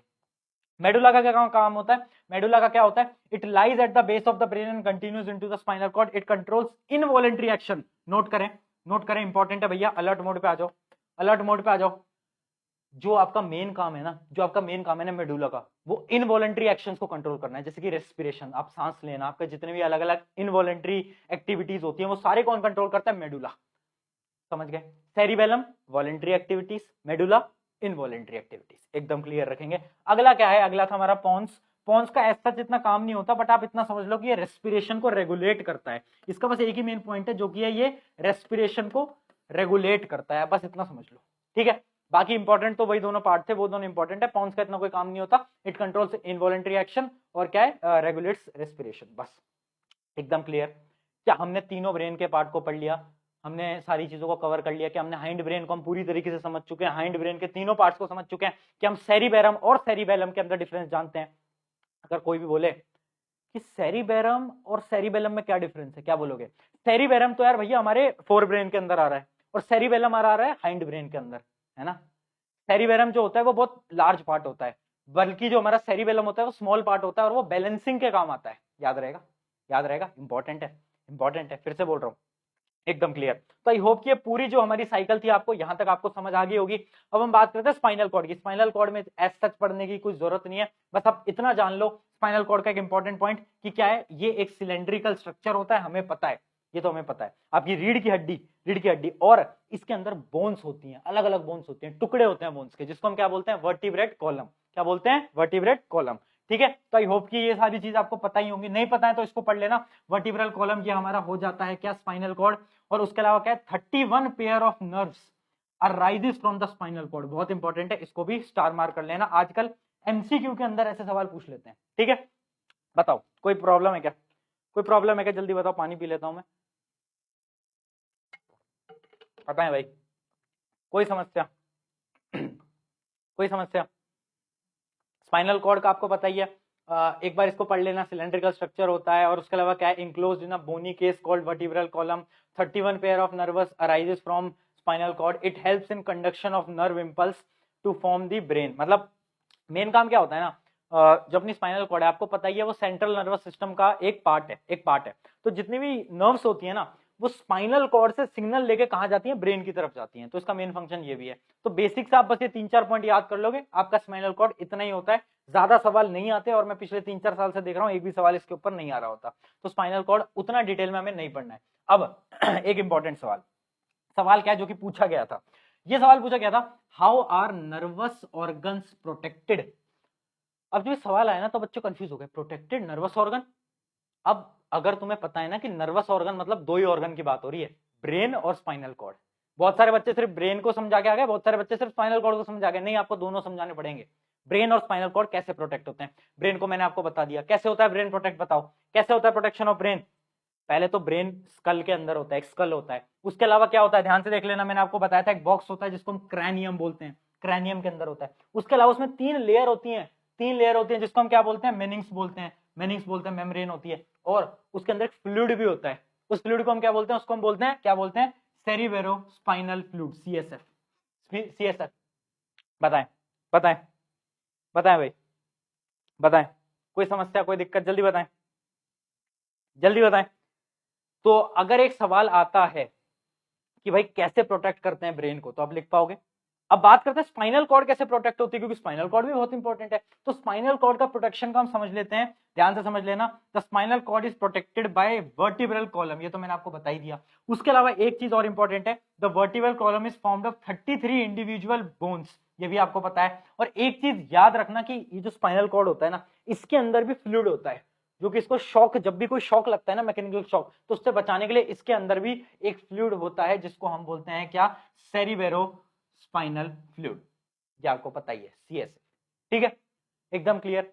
अगर कोई भी पूछेगा कैसे प्रोटेक्ट करते हैं, क्या आप बता दोगे, हाँ या ना, बोले यार जल्दी बोल, हाँ या ना, एकदम बता दोगे क्या। तो यहां पर जो हमारे मेन फंक्शंस थे वो एकदम समाप्त आपके हो जाते हैं। अब हम बात करेंगे रिफ्लेक्स एक्शन की। जैसे हमारा रिफ्लेक्स एक्शन खत्म होगा, वैसे ही आपका जो सेंट्रल नर्वस सिस्टम है वो पूरा का पूरा समाप्त हो जाएगा। उसके बाद हम डायरेक्टली एंडोक्राइन सिस्टम के ऊपर बढ़ जाएंगे। ठीक है, चलें बताओ। और मेन पार्ट मैंने बोला था, मेन पार्ट यही है, सेंट्रल नर्वस सिस्टम। अगर आपको ये समझ आएगा ना, तो फिर वो तो हार्मोन तो आसान है, वो तो हम कर लेंगे, वो तो बहुत सिंपल है। तो पहले पढ़ लेते हैं रिफ्लेक्स एक्शन। क्या कह रहे हो, ब्रेक चाहिए, ब्रेक चाहिए, नहीं ब्रेक तो नहीं मिलेगा, चलो आ जाओ। तो क्या करना है भैया, रिफ्लेक्स एक्शन कैसे होता है ह्यूमन बॉडी के अंदर, पहले जानते हैं रिफ्लेक्स एक्शन होता क्या है। व्हाट इज रिफ्लेक्स एक्शन, आपको पता है एक ऐसा सडन रिएक्शन, जब भी कोई स्टिमुलाई आता है उसमें जो सडन रिएक्शन होता है वो क्या कहलाता है, हमारा रिफ्लेक्स एक्शन। ठीक है, अब रिफ्लेक्स एक्शन होता कैसे, ये मैं आपको पूरा प्रोसीजर जो यहाँ पर लिखा है ना, ये मैं आपको एक्सप्लेन कर चुका हूँ। अब तुम पूछोगे भैया यार कब एक्सप्लेन करा आपने, करा है, अभी समझाऊं, चलो याद करना क्या आपने, मैंने आपको एक्सप्लेन करा है नहीं करा है, खुद बताना कमेंट के अंदर। ठीक है, स्टिमुलाई आया, जैसे आपने स्टिमुलाई, आप गरम कुछ आपने टच करा, स्टिमुलाई आया, उसके बाद रिसेप्टर्स ने रिसीव करा, रिसेप्टर्स ने सेंसरी न्यूरॉन की मदद से, याद करो क्या, एक स्टिमुला आया, एक स्टिमुला आया, यहां पर बना लेता हूं, एक मिनट थोड़ा छोटा बना लेते हैं। स्टिमुला आया, स्टिमुला ने किसने करा, रिसेप्टर ने रिसीव करा। उसके बाद क्या गई, एक वो एक न्यूरॉन जाते हैं, कौन से न्यूरॉन जाते हैं, सेंसरी न्यूरॉन जाते हैं। कहां पर जाते हैं, हमारे सेंट्रल नर्वस सिस्टम के अंदर। सेंट्रल नर्वस सिस्टम सिग्नल भेजता है किसको, इफेक्टर को, किसको भेजता है, इफेक्टर को, किसकी मदद से, मोटर न्यूरॉन, याद करो, मोटर न्यूरॉन की मदद से क्या भेजता है, सिग्नल भेजता है किसको, इफेक्टर को। और इफेक्टर जो होता है फिर वो क्या करता है, बताओ भाई, इफेक्टर क्या करता है, रिस्पॉन्स देता है, क्या करता है, रिस्पॉन्स देता है, रिस्पॉन्स। तो ये जो पूरी साइकिल है ना, यही साइकिल लिखी है यहाँ पर, हाँ यही साइकिल लिखी है जो तुम्हें ऑलरेडी आती है, बस वहां पर तुम्हें एक्सप्लेन करना पड़ेगा। ठीक है, ये सारी चीजें हो रही हैं, बस यार इतनी सिंपल साइकिल है, अब तुम कहते हो कि यार भैया मुश्किल है, मुश्किल है, कहाँ मुश्किल है बताओ, पढ़ो एक बार, पढ़ो पढ़ो एक बार जल्दी फटाफट। क्या है, the stimuli is sensed by the sensory receptors and sensory neuron generate impulse, और क्या है, these impulses reach the spinal cord, the relay neuron in the spinal cord passes the signal between neurons. अच्छा हाँ, इसके बीच में ये भी add कर लेना कि ये जो कनेक्शन बनाते हैं इन दोनों के बीच में, जो हमारी सेंसरी न्यूरॉन्स हैं और जो हमारे जो अपने लास्ट वाले हैं ना मोटर न्यूरॉन, इनके बीच में कनेक्शन कौन बनाता है, रिले न्यूरॉन्स, याद है ना, तो उसके बारे में भी लिखा हुआ है। और बस फिर वही है, the motor neuron passes the signal for the response to the organ, जिस ऑर्गन को नीड है उसको वो सिग्नल भेज देता है, मतलब इफेक्टर तक वो सिग्नल भेज देता है, उसके बाद क्या होता है, रिस्पॉन्स, हाथ पीछे हो गया, यही हुआ ना, यही यहाँ पर लिखा है, और इसी को हम बोलते हैं रिफ्लेक्स एक्शन। अगर पेपर के अंदर, अगर नहीं मतलब आएगा ये सवाल कि रिफ्लेक्स एक्शन को बताओ, तो अगर आता है तो क्या करोगे, याद कर लेना, प्रशांत भैया ने एक टेबल से समझाया था, ये टेबल है, बस एक्सप्लेन करिए ना, बस, ठीक है, ठीक है, ठीक है, बताओ बताओ, कोई दिक्कत। अब एक टर्म आती है रिफ्लेक्स आर्क, कभी कभार पूछ लेते हैं रिफ्लेक्स आर्क क्या होता है, तो रिफ्लेक्स आर्क कहीं पर लिखा है तो कंफ्यूज मत हो जाना, ये तो प्रशांत भैया ने कराया, अरे सुनो मेरी बात, क्या होता है, the pathway through which nerve impulse passes during the reflex action. ये जो पूरा एक्शन हुआ है ना, ये जो पूरा मैंने एक्शन करा है कि भाई रिस्पॉन्स हुआ, ये सब हुआ, इस पूरे एक्शन के अंदर जो नर्व इंपल्स है ना, नर्व इंपल्स, उसका जो पाथवे है वो कहलाता है रिफ्लेक्स आर्क। मतलब पाथवे क्या है, पाथवे कुछ नहीं है, वही है सिंपल सा, देखो पहले क्या हुआ, गरम, कुछ गरम टच करा, वो क्या है, स्टिमुलस, उसके बाद क्या हुआ, रिसेप्टर, रिसेप्टर से कहां पर गया, स्पाइनल ऑर्गन, स्पाइनल ऑर्गन मतलब सेंट्रल नर्वस सिस्टम, वहां से क्या हुआ, इफेक्टर ऑर्गन, जो आपका इफेक्टर ऑर्गन है, जो आपके मसल है वहां पर गया, और उसके बाद क्या हुआ, रिस्पॉन्स हो गया, बस यही है, यही है। बच्चे कंफ्यूज हो जाते हैं, भैया ये क्या है रिफ्लेक्स आर्क, कुछ नहीं है, कुछ नहीं है, ये पाथवे है, ये बस एक पाथवे है, आपको ऐसे एक्सप्लेन करना पड़ेगा। और जब भी क्वेश्चन आता है रिफ्लेक्स आर्क का, तो एनसीईआरटी का ये जो डायग्राम है ना, इसको बनाया ना, नंबर एकदम पूरे मिल जाते हैं। मैं बहुत सारे बोर्ड एग्जाम की जो कॉपी चेक करते हैं ना, उन लोगों से बात करता रहता हूँ, हमारी टीम के अंदर भी ऐसे बहुत लोग हैं जो कि आपके लिए कंटेंट बनाते हैं, तो उन्होंने एक चीज बहुत सच्चाई से बताई थी कि एक बच्चा जो कि डायग्राम बना के आता है ना रिफ्लेक्स आर्क के क्वेश्चन के अंदर, उसको फुल नंबर मिलने ही होते हैं 100%, क्योंकि डायग्राम बहुत इंपॉर्टेंट है, एनसीईआरटी के अंदर गिवन है, इसको एक बार बनाने की थोड़ी बहुत प्रैक्टिस कर लेना। इसके अंदर कुछ है नहीं, एक हाथ है जो कि गर्म पानी को टच कर रहा है, और उसके पास बस वही है कि रिसेप्टर ने रिसीव करा, उसके बाद एक न्यूरॉन गया, सेंसरी न्यूरॉन गया, उसके बाद मोटर न्यूरॉन से आया, वो सब है जो मैंने आपको ऑलरेडी एक्सप्लेन कर दिया। बट एक एक्स्ट्रा चीज और होती है जो कि मैंने अभी तक आपको नहीं बताई है, वो चीज क्या होती है, देखो ये जो आपका रिफ्लेक्स एक्शन है ना, ये किसकी मदद से होता है, ये होता है आपके स्पाइनल कॉर्ड की मदद से, जो आपका स्पाइनल कॉर्ड है उसकी मदद से होता है। बट ब्रेन का भी एक जगह से यूज किया जाता है, कैसे समझते हैं। इमेजिन करो मैंने किसी गर्म चीज को टच करा, मैं बहुत छोटा था, मैं बचपन में बहुत छोटा था, मैंने अचानक से किसी गर्म एक बर्तन को मैंने टच कर दिया, मैंने जैसे ही गर्म बर्तन को टच करा और मैंने हाथ पीछे लिया, तो ये जो इन्फॉर्मेशन थी ना, ये जो इन्फॉर्मेशन थी कि गर्म पानी को टच करोगे तो दर्द होगा, ये जो इन्फॉर्मेशन थी ना, ये मेरे ब्रेन के अंदर चली जाती है, मैसेज टू ब्रेन, यहाँ पर लिखा भी हुआ है, ध्यान से पढ़ेंगे, यहाँ पे ध्यान से पढ़ेंगे, ये बहुत इंपॉर्टेंट पार्ट है जिसको आधे टीचर नहीं पढ़ाते, बट इंपॉर्टेंट है। मैसेज टू ब्रेन मतलब जब मैंने कोई चीज बचपन में टच करी थी ना गर्म, तो मेरे ब्रेन के अंदर वो मैसेज स्टोर हो गया था कि यार जब भी हम किसी गर्म चीज को टच करेंगे तो पेन होगा, और इसी वजह से आज मुझे पता है कि अगर मैं किसी गर्म पानी में हाथ डालूंगा तो मुझे दर्द हो सकता है, और इसी वजह से मैं नहीं डालता, बट बचपन में मुझे नहीं पता था। ये क्या है, ये भी पूरा एक स्टेप है, ये भी एक पूरा पार्ट है रिफ्लेक्स एक्शन का।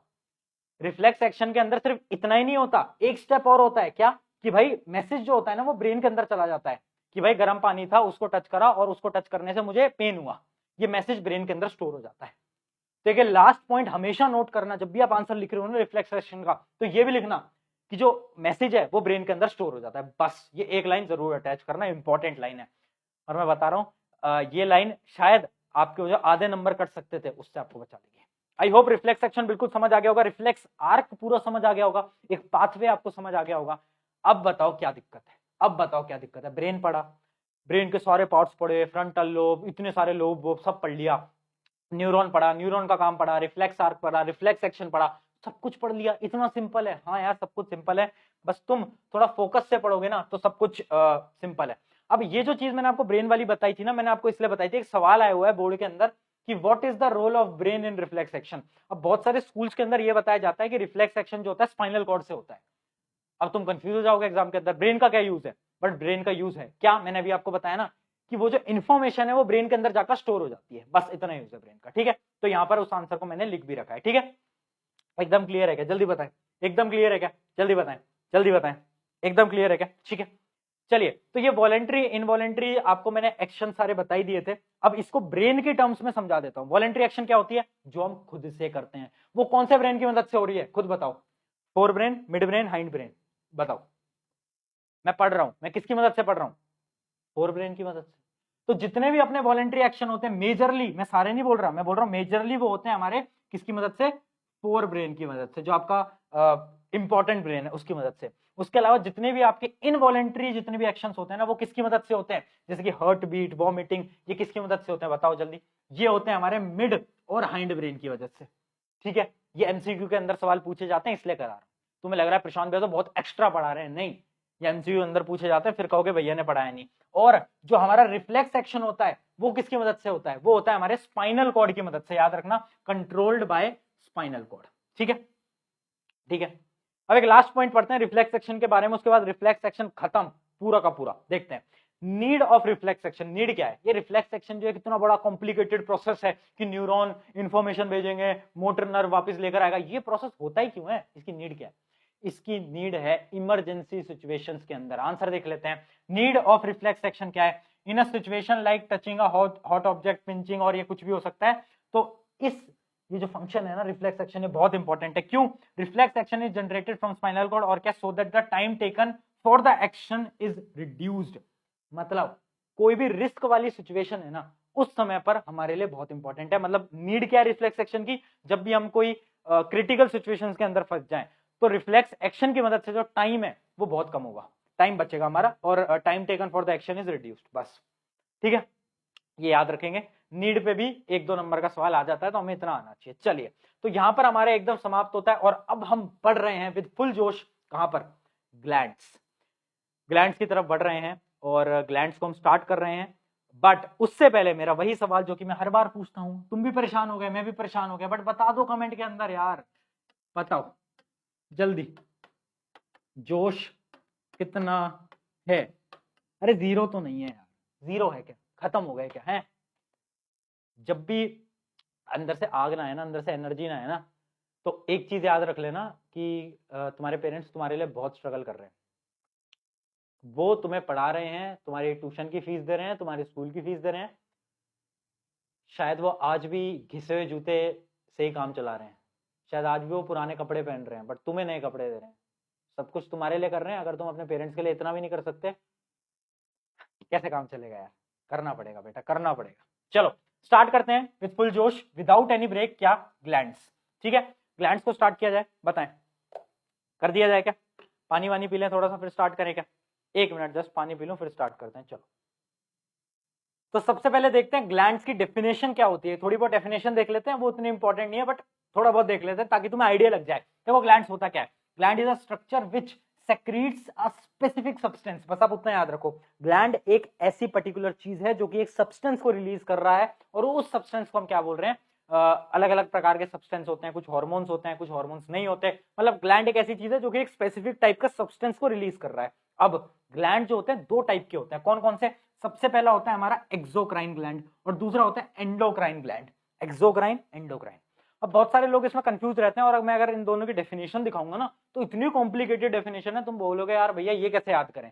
तो याद करने का एक सिंपल सा मेथड बताता हूं। देखो, एक्सोक्राइन ग्लैंड वो ग्लैंड्स हैं जो हार्मोन्स को रिलीज नहीं करते, और एंडोक्राइन ग्लैंड वो ग्लैंड है जो कि हार्मोन्स को रिलीज करते हैं, ठीक है, इतना याद रखना। जैसे कि एक आपका सलाइवा का ग्लैंड होता है, जो आपके मुंह से सलाइवा आता है ना, उसका एक ग्लैंड होता है जिसको हम सलाइवरी ग्लैंड बोलते हैं। अब वो सलाइवा को रिलीज कर रहा है। क्या सलाइवा कोई हार्मोन है, नहीं, सलाइवा कोई हार्मोन थोड़ी ना है। एक आपके टीयर ग्लैंड होते हैं जिससे आपके आंसू आते हैं, क्या आंसू कोई हार्मोन है, नहीं, आंसू कोई हार्मोन नहीं है। तो ये जितने भी ग्लैंड्स होते हैं ना, मेजरली आपके सलाइवरी ग्लैंड, टीयर ग्लैंड, ये सारे ग्लैंड्स आते हैं एक्सोक्राइन के अंदर। क्यों, क्योंकि एक्सोक्राइन वो है जो कि हार्मोन्स को रिलीज नहीं कर रहा, बल्कि कुछ ऐसे ग्लैंड्स होते हैं जिनको आज हम पढ़ने वाले हैं, वो बहुत सारे हार्मोन्स को रिलीज करते हैं, जैसे कि एड्रेनलिन हो गया, या फिर और भी बहुत सारे, डोपामिन भी एक टाइप का आप मान लो हार्मोन है। ये जितने भी हार्मोन्स हैं, ये जो ग्लैंड्स रिलीज करते हैं उनको हम क्या बोलते हैं, एंडोक्राइन। तो डेफिनेशन कितनी सिंपल है, कंफ्यूज नहीं होना है। एक्सोक्राइन नो हॉर्मोन्स, एंडोक्राइन बहुत सारे हॉर्मोन्स, एकदम क्लियर। टाटा बाय बाय गुड बाय। चलो डेफिनेशन अब देखने की जरूरत नहीं है, डेफिनेशन बहुत घटिया होती है इनकी। Secretes its product into a duct, for example salivary gland secretes the saliva, आपको मैंने बता ही दिया। उसके अलावा एंडोक्राइन का मैंने बता दिया, group of endocrine glands will produce various hormones, बस इतना याद रखना है, वो ग्लैंड्स जो कि हॉर्मोन्स कर रहे हैं एंडोक्राइन। बस अब पढ़ते हैं बहुत सारे, इतने सारे अलग अलग ग्लैंड्स को। एंडोक्राइन ग्लैंड को पढ़ेंगे, आपके सिलेबस के अंदर एक्सोक्राइन नहीं है, सिर्फ एंडोक्राइन को पढ़ेंगे। तो सबसे पहले हम बात करते हैं, इतने सारे ग्लैंड्स हैं और हम सबको पढ़ रहे हैं, सबके नॉर्मल फंक्शन को याद करना है। देखो एनसीईआरटी के अंदर तो एक टेबल के अंदर सब कुछ गिवन है, बट मैं आपको डिटेल में पढ़ा रहा हूं, तो जितना पढ़ाऊंगा वो इंपॉर्टेंट है, ठीक है। पहले ही बता रहा हूं, आपको ऐसा लगेगा यार प्रशांत भाई वो वाला ग्लैंड छोड़ दिया, ये वाला ग्लैंड छोड़ दिया, जो आपके सिलेबस में वो पूरा पढ़ाऊंगा, एक भी नहीं छोड़ूंगा। ये सारे ग्लैंड्स मेजरली होते हैं और इन्हीं के ऊपर हम बात करने वाले हैं। चलिए सबसे पहला, अच्छा ये कोई ग्लैंड नहीं, आप इतना समझ लो, हाइपोथैलेमस क्या होता है, आपको याद आ गया होगा, याद आ गया, अभी पढ़ा था। थैलेमस ब्रेन याद आ पा रहा है, fore brain, cerebrum, thalamus, hypothalamus. हाँ यार तुम तो होशियार हो गए हो मेरे साथ रह के। अच्छा हाइपोथैलेमस में क्या होता था, मैंने बोला था हाइपोथैलेमस बड़ा ही खतरनाक चीज है ना। हाइपोथैलेमस गुंडा है, गुंडा क्यों? क्योंकि भाई वो सब कुछ कंट्रोल कर रहा है, जितने भी हॉर्मोन्स हैं, जितने भी ग्लैंड्स हैं, उनको कौन कंट्रोल करता है? हाइपोथैलेमस। ये जो आपके ब्रेन के छोटा सा कोना है, ये बेचारा सब कुछ कंट्रोल कर रहा है। ये कह रहा है सब कुछ मैं ही कर लूंगा भैया, भैया जी अपन ही सब कर लेंगे। ये हाइपोथैलेमस। हाइपोथैलेमस इतने सारे ग्लैंड्स को कंट्रोल करता है कि मैं आपको क्या ही बताऊं, बट हम ग्लैंड्स की स्टार्टिंग कर लेते हैं। चलिए तो पहला ग्लैंड है हमारा पिट्यूटरी ग्लैंड, कौन कंट्रोल करता है? हाइपोथैलेमस, ठीक है। पिट्यूटरी ग्लैंड क्या होता है? देखो एक ऐसा ग्लैंड जो कि ब्रेन के बिल्कुल नीचे है। हम स्टार्ट कर रहे हैं ऊपर से नीचे हम जाते जाएंगे और नीचे तक जितने भी ग्लैंड्स हैं सारे ग्लैंड्स की बात करते जाएंगे। सबसे पहले हम बात कर रहे हैं ब्रेन की। अब तुम फिर से मत बोलना कि भैया हमारे पास तो ब्रेन ही नहीं है, क्योंकि तुम्हारे पास ब्रेन है बट वो तुम काम नहीं कराते, वो एक अलग चीज है। चलो क्या ये विजिबल है क्या? क्या ये विजिबल है क्या? एक बार बताओ। तो देखो ये आपका ब्रेन है, इसके छोटे से नीचे जो है ना, छोटा सा इतना सा, ये क्या है? Pituitary gland. बट ये लग इतना रहा है, बट इसका काम इतना इंपॉर्टेंट है तुम सोच नहीं सकते। पिट्यूटरी ग्लैंड बहुत सारे हार्मोन्स को रिलीज कराता है। मेजरली जो हार्मोन्स हैं वो सारे आपके पिट्यूटरी ग्लैंड से ही रिलीज होते हैं, बट इसका जो मेन काम है वो क्या है? Growth hormone. Growth hormone, growth hormone मतलब आपकी हाइट कितनी होगी, आपके मसल्स कैसे होंगे, आपके बॉडी स्ट्रक्चर कैसे होगा, ये सब ये पिट्यूटरी ग्लैंड ही डिसाइड करता है। तो याद रख लेना, कुछ चीजें आपको बता रहा हूं और जितनी चीजें बताऊंगा सारी इंपॉर्टेंट हैं, देखते चलेंगे। सबसे पहला क्या है इसका इंपॉर्टेंट फंक्शन? Growth hormone. ये आपकी जो ह्यूमन ग्रोथ है इसको ये कंट्रोल करता है। तो जो बहुत सारे लोग होते हैं ना जो आपको कहते हैं ये वाली दवाई खा लो बेटा, इससे आपकी हाइट बढ़ जाएगी, ऐसा नहीं होता। आज तक ऐसी कोई दवाई नहीं बनी है जो कि आपके ये जो पिट्यूटरी ग्लैंड है इससे ज्यादा ग्रोथ हार्मोन्स को सेक्रेट करवा पाए। फ्यूचर में शायद बन जाए, बन सकती है, कोई बड़ी बात नहीं है, आजकल लोग बहुत एडवांस हो गए हैं, बट अभी तो नहीं बनी है। जो तुम्हें वो गोली देते हैं ना, कहते हैं कि यार इससे तुम्हारी हाइट बढ़ जाएगी, ऐसा कुछ नहीं, ठीक है, ऐसा कुछ नहीं होता। तो याद रखना वो सारी चीजें फ्रॉड होती हैं। The growth hormone controls the growth of the human body. For example growth of the hormones मतलब जो भी आपकी ग्रोथ है। अगर अब आपसे कोई पूछे ना कि भाई तेरी हाइट इतनी छोटी क्यों है, तो उसको बोल देना भाई मेरी कोई गलती नहीं है, ये पिट्यूटरी ग्लैंड था, इसने ग्रोथ हार्मोन कम रिलीज करा, मैं छोटा रह गया। अब उसके जो इतने सारे पिट्यूटरी ग्लैंड ने बहुत सारे ग्रोथ हार्मोन रिलीज कर दिए, उसकी हाइट इतनी लंबी हो गई, ठीक है। वो जो खली है ना, खली भाई साहब हमारे, उनके सोचो पिट्यूटरी ग्लैंड ने कितने सारे हार्मोन रिलीज करे होंगे कि उनकी हाइट इतनी बड़ी हो गई, उनका शरीर इतना बड़ा हो गया, है ना। तो सारा गेम कहाँ है? सारा गेम पिट्यूटरी ग्लैंड का है यार। चलो आगे बढ़ते हैं। अगला हमारा क्या है? अच्छा पिट्यूटरी ग्लैंड के बारे में पता है, ये तो मैंने आपको सारी चीज समझा दी। अब आगे बढ़ते हैं, हमारा थायराइड ग्लैंड। दिमाग से चलते चलते चलते चलते यहाँ गले में ग्लैंड होता है जिसको हम बोलते हैं थायराइड ग्लैंड। यहाँ पर दो ग्लैंड होते हैं, एक थायराइड एक पैराथायराइड ग्लैंड, ठीक है। सबसे पहले पढ़ रहे हैं थायराइड ग्लैंड। थायराइड ग्लैंड क्या होता है ना, एक हार्मोन को रिलीज करता है, जिस हार्मोन को हम बोलते हैं, बहुत ध्यान से समझ लेना, उस हार्मोन को हम बोलते हैं थायरॉक्सिन। ये कहा गया? ये थायरॉक्सिन, अंडरलाइन कर लेना, अलर्ट मोड पे आ जाना, थायरॉक्सिन, ठीक है। अब ये जो थायरॉक्सिन हार्मोन होता है ना, ये क्या करता है? कंटेन्स आयोडीन, इसके अंदर आयोडीन होती है। अब समझना ये जो थायरॉक्सिन हार्मोन होता है ना, इसका काम क्या होता है? इसका काम समझो, इसका काम बहुत सिंपल सा है। Function of thyroxine hormone is to control the rate of the metabolism of carbohydrate, fats and protein. जो भी आपका डाइजेशन हो रहा है ना फैट्स प्रोटीन का, वो कौन करा रहा है? वो आपका करा रहा है ये वाला थायरॉक्सिन का हार्मोन। अब आपने सुना होगा बहुत सारे लोगों के ना एक बीमारी हो जाती है, गले यहाँ से मोटा हो जाता है, शरीर बहुत ज्यादा मोटा हो जाता है। वो पता क्यों होता है? क्योंकि उनका जो ग्लैंड है ना, ये जो इनका थायराइड ग्लैंड है, वो ढंग से काम नहीं करता और वो थायरॉक्सिन को रिलीज नहीं करवा पाता। और जब वो थायरॉक्सिन को रिलीज नहीं कर पाता तो एक बीमारी होती है जिसको हम क्या बोलते हैं, जिसको हम बोलते हैं गोइटर। क्या बोलते हैं? गोइटर। एक बीमारी है जिसमें आपका गला एकदम ऐसा सूज जाता है। ये क्यों होती है? ये इसलिए होती है जब आपके शरीर के अंदर आयोडीन की कमी होती है। अभी मैंने आपको बताया थायरॉक्सिन के अंदर क्या होता है? आयोडीन। अब अगर आपकी बॉडी के अंदर आयोडीन की कमी होगी तो आपका जो थायरॉक्सिन है वो अच्छी तरीके से रिलीज नहीं हो पाएगा और आपको बीमारी हो जाएगी। इसी वजह से बोलते हैं उसी नमक को खाओ जिसके अंदर आयोडीन है। बहुत सारे आपने ऐड देखे होंगे कि भाई हमारे नमक के अंदर तो आयोडीन है, हमारे नमक के अंदर तो ये है वो है। तो आयोडीन की इंपॉर्टेंस क्यों है? इसलिए। तो अगर आप अपने घर में जाना और पैकेट के पीछे एक बार चेक कर लेना आयोडीन है या नहीं, अपने मम्मी पापा से पूछना आपको पता था कि आयोडीन क्यों इंपॉर्टेंट होती है। आयोडीन इसलिए इंपॉर्टेंट होती है कि भैया जी आज प्रशांत भाई ने बताया थायरॉक्सिन नाम का एक हार्मोन होता है, उस हार्मोन को रिलीज कराने के लिए आयोडीन की बहुत आवश्यकता है। ठीक है, एकदम क्लियर, एकदम क्लियर, समझ आ गया। थायराइड ग्लैंड का काम समझ आ गया, थायरॉक्सिन का काम समझ आ गया। चलो आगे बढ़ते हैं। आगे क्या? अच्छा, सोर्सेज ऑफ आयोडीन लिखा है कि आयोडीन कहाँ कहाँ से मिलता है वो आपको बताइए। बहुत सारी चीजें होती है, नॉन वेज में भी आती है, वेज में भी आती है, और मेजरली आयोडीन आप सॉल्ट वगैरह लेते हो उससे मिलता है। चलो आगे बढ़ते हैं। क्या है? Parathyroid gland. ये भी थायराइड जो है आपका यहीं पर ही आपका एक और ग्लैंड होता है जिसको हम बोलते हैं पैराथायराइड ग्लैंड, और ये एक हार्मोन रिलीज करता है जिसको हम बोलते हैं पैराथायराइड हार्मोन, हम उसको बोलते हैं, या फिर उसको हम शॉर्ट में पैराथॉर्मोन भी बोलते हैं। ये उतना इंपॉर्टेंट नहीं है, थायराइड ग्लैंड बहुत इंपॉर्टेंट था, ये उतना इंपॉर्टेंट नहीं है। इसका मेन फंक्शन क्या है? इसका मेन फंक्शन है, ध्यान से पढ़ लेना, regulates calcium and phosphate level in the blood. जो आपका ब्लड है उसके अंदर जो कैल्शियम और फॉस्फेट का लेवल है वो कौन मेंटेन करता है? ये वाला ग्लैंड। ठीक है, पैराथायराइड ग्लैंड। समझ गए? 3 ग्लैंड हमने पढ़ लिए हैं। पहला हमने ब्रेन वाला पढ़ा, दूसरा हमने कौन सा पढ़ा? थायराइड का, तीसरा हमने पढ़ा पैराथायराइड का। अब हम यहां तक पहुंच गए, अब थोड़ा सा और नीचे चलते हैं। ठीक है, चलो अगला क्या है? थाइमस। थाइमस कहां है? थाइमस है इस जगह पर। अब हम यहां से यहां पर आ गए, बिल्कुल चेस्ट के सेंटर पे यहां पर आ गए। अब यहां पर एक ग्लैंड आता है थाइमस ग्लैंड। अब ये थाइमस ग्लैंड बहुत ज्यादा इंपॉर्टेंट ग्लैंड है और लोगों को पता ही नहीं है इतना इंपॉर्टेंट है। पता है क्यों? क्योंकि इसका जो फंक्शन है ना वो बहुत ज्यादा इंपॉर्टेंट होता है। थाइमस ग्लैंड का अगर कोई भी पूछे क्या फंक्शन है तो ध्यान से पढ़ लेना। थाइमस ग्लैंड का मेन फंक्शन है development, development of immune system. वो जो आपका इम्यून सिस्टम होता है ना उसको डेवलप ये करता है। जो छोटे बच्चे होते हैं ना उनका जो थाइमस ग्लैंड होता है वो बहुत ज्यादा बड़ा होता है, बट जैसे जैसे आपकी एज बढ़ती जाती है आपको इम्यून सिस्टम की उतनी जरूरत नहीं होती, तब आपकी जो थाइमस ग्लैंड होता है वो छोटा होता जाता है, श्रिंक होता जाता है। तो बहुत बार एक सवाल आता है कि why thymus gland shrinks by age. जैसे एज बढ़ती जाती है तो थाइमस ग्लैंड क्यों श्रिंक करता है? बता देना क्यों। क्योंकि देखो इम्यून सिस्टम को इंक्रीज करता है और जैसे जैसे एज इंक्रीज होती जाती है इम्यून सिस्टम की उतनी जरूरत नहीं होती, जिस वजह से आपका जो थाइमस ग्लैंड है वो एज के साथ साथ श्रिंक होता जाता है। क्लियर है? क्लियर है? एक बार बता दो, जल्दी बता दो। कोई कोई प्रॉब्लम है क्या? कोई प्रॉब्लम? अच्छा, इसका हार्मोन क्या है? इसके हार्मोन का नाम है थाइमस हार्मोन। ठीक है, थाइमस हार्मोन, एकदम क्लियर।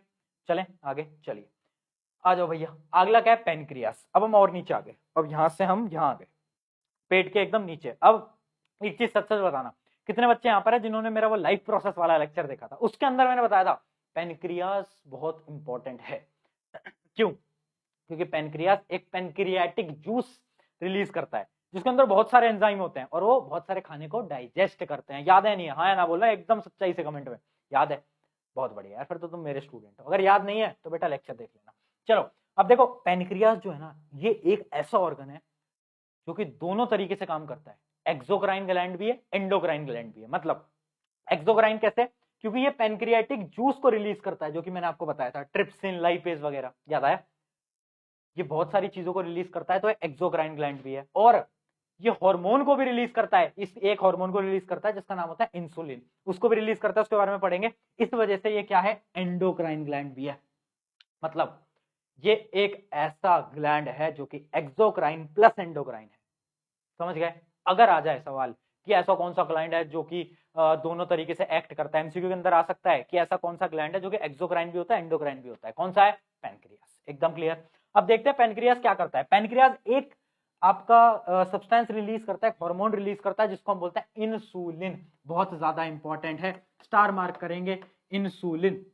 अच्छा, आपके घरों में और या तो आपके आस पड़ोस में किसी ना किसी को डायबिटीज तो जरूर होगी, है ना? जिसमें वो कहते हैं कि यार हमें तो शुगर खाने से मना है, हमें तो डायबिटीज हो गई। ये हुई क्यों? कभी सोचा? ये इसलिए हुई क्योंकि उनका जो पेनक्रियाज है ना उसने इंसुलिन को ज्यादा रिलीज नहीं करा। आपका जब ब्लड शुगर जो होता है ना, ब्लड शुगर लेवल, ब्लड के अंदर जो शुगर है वो जैसे जैसे इंक्रीज करता है ना तो उसको लेवल पे लाने के लिए क्या होता है ना, पेनक्रियास एक अपना हार्मोन रिलीज करता है जिसको वो बोलता है इंसुलिन। जैसे ही इंसुलिन जाता है ना, वो ब्लड शुगर को कम कर देता है। ब्लड शुगर को कहता है अरे भाई मैं आ गया हूं, कम हो जा। बट जिन लोगों का इंसुलिन की मात्रा बॉडी के अंदर अच्छी खासी नहीं होती, उनको क्या होता है ना, उनको डायबिटीज हो जाती है। समझ गए? पैनक्रियास का काम क्या है? इंसुलिन रिलीज करना। इंसुलिन क्या करता है? ब्लड शुगर को कम करता है। एकदम क्लियर, एकदम क्लियर। जल्दी बताएं, जल्दी बताएं, जल्दी बताएं। अब पैनक्रियास केवल एक हार्मोन को रिलीज नहीं करता, सिर्फ इंसुलिन को नहीं करता, वो एक और हार्मोन को रिलीज करता है, ध्यान से पढ़ेंगे, जिसका नाम है ग्लाइकोजन। ग्लाइकोजन। अब ये बहुत ज्यादा इंपॉर्टेंट है, ये बहुत ज्यादा इंपॉर्टेंट है। एक इंसुलिन, एक ग्लाइकोजन, एक इंसुलिन, एक ग्लाइकोजन। अब देखो इंसुलिन क्या कर रहा है? इंसुलिन ब्लड शुगर को कम करता है, बट ग्लाइकोजन जो है ना, वो ब्लड शुगर को इंक्रीज करता है। बहुत बार होता है कि हमारे ब्लड के अंदर जो शुगर लेवल होता है ना, वो कम हो जाता है।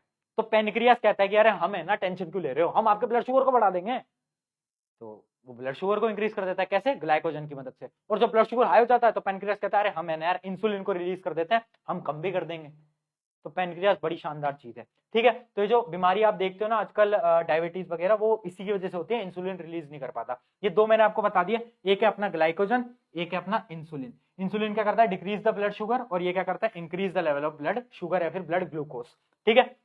आगे बढ़ते हैं। अगला क्या है? डायबिटीज। मैंने आपको बता दिया, डायबिटीज जब बहुत सारा आपका ब्लड शुगर लेवल बहुत ज्यादा हो जाता है और इंसुलिन की मात्रा कम हो जाती है, तो क्या होता है? डायबिटीज होता है। और आपने सुना होगा डॉक्टर आजकल इंसुलिन के कुछ इंजेक्शन भी लगाते हैं, जिससे कि ब्लड में इंसुलिन का लेवल बढ़े और ब्लड शुगर ऑटोमेटिकली कम हो जाए, ठीक है। ठीक है भैया, आगे बढ़े।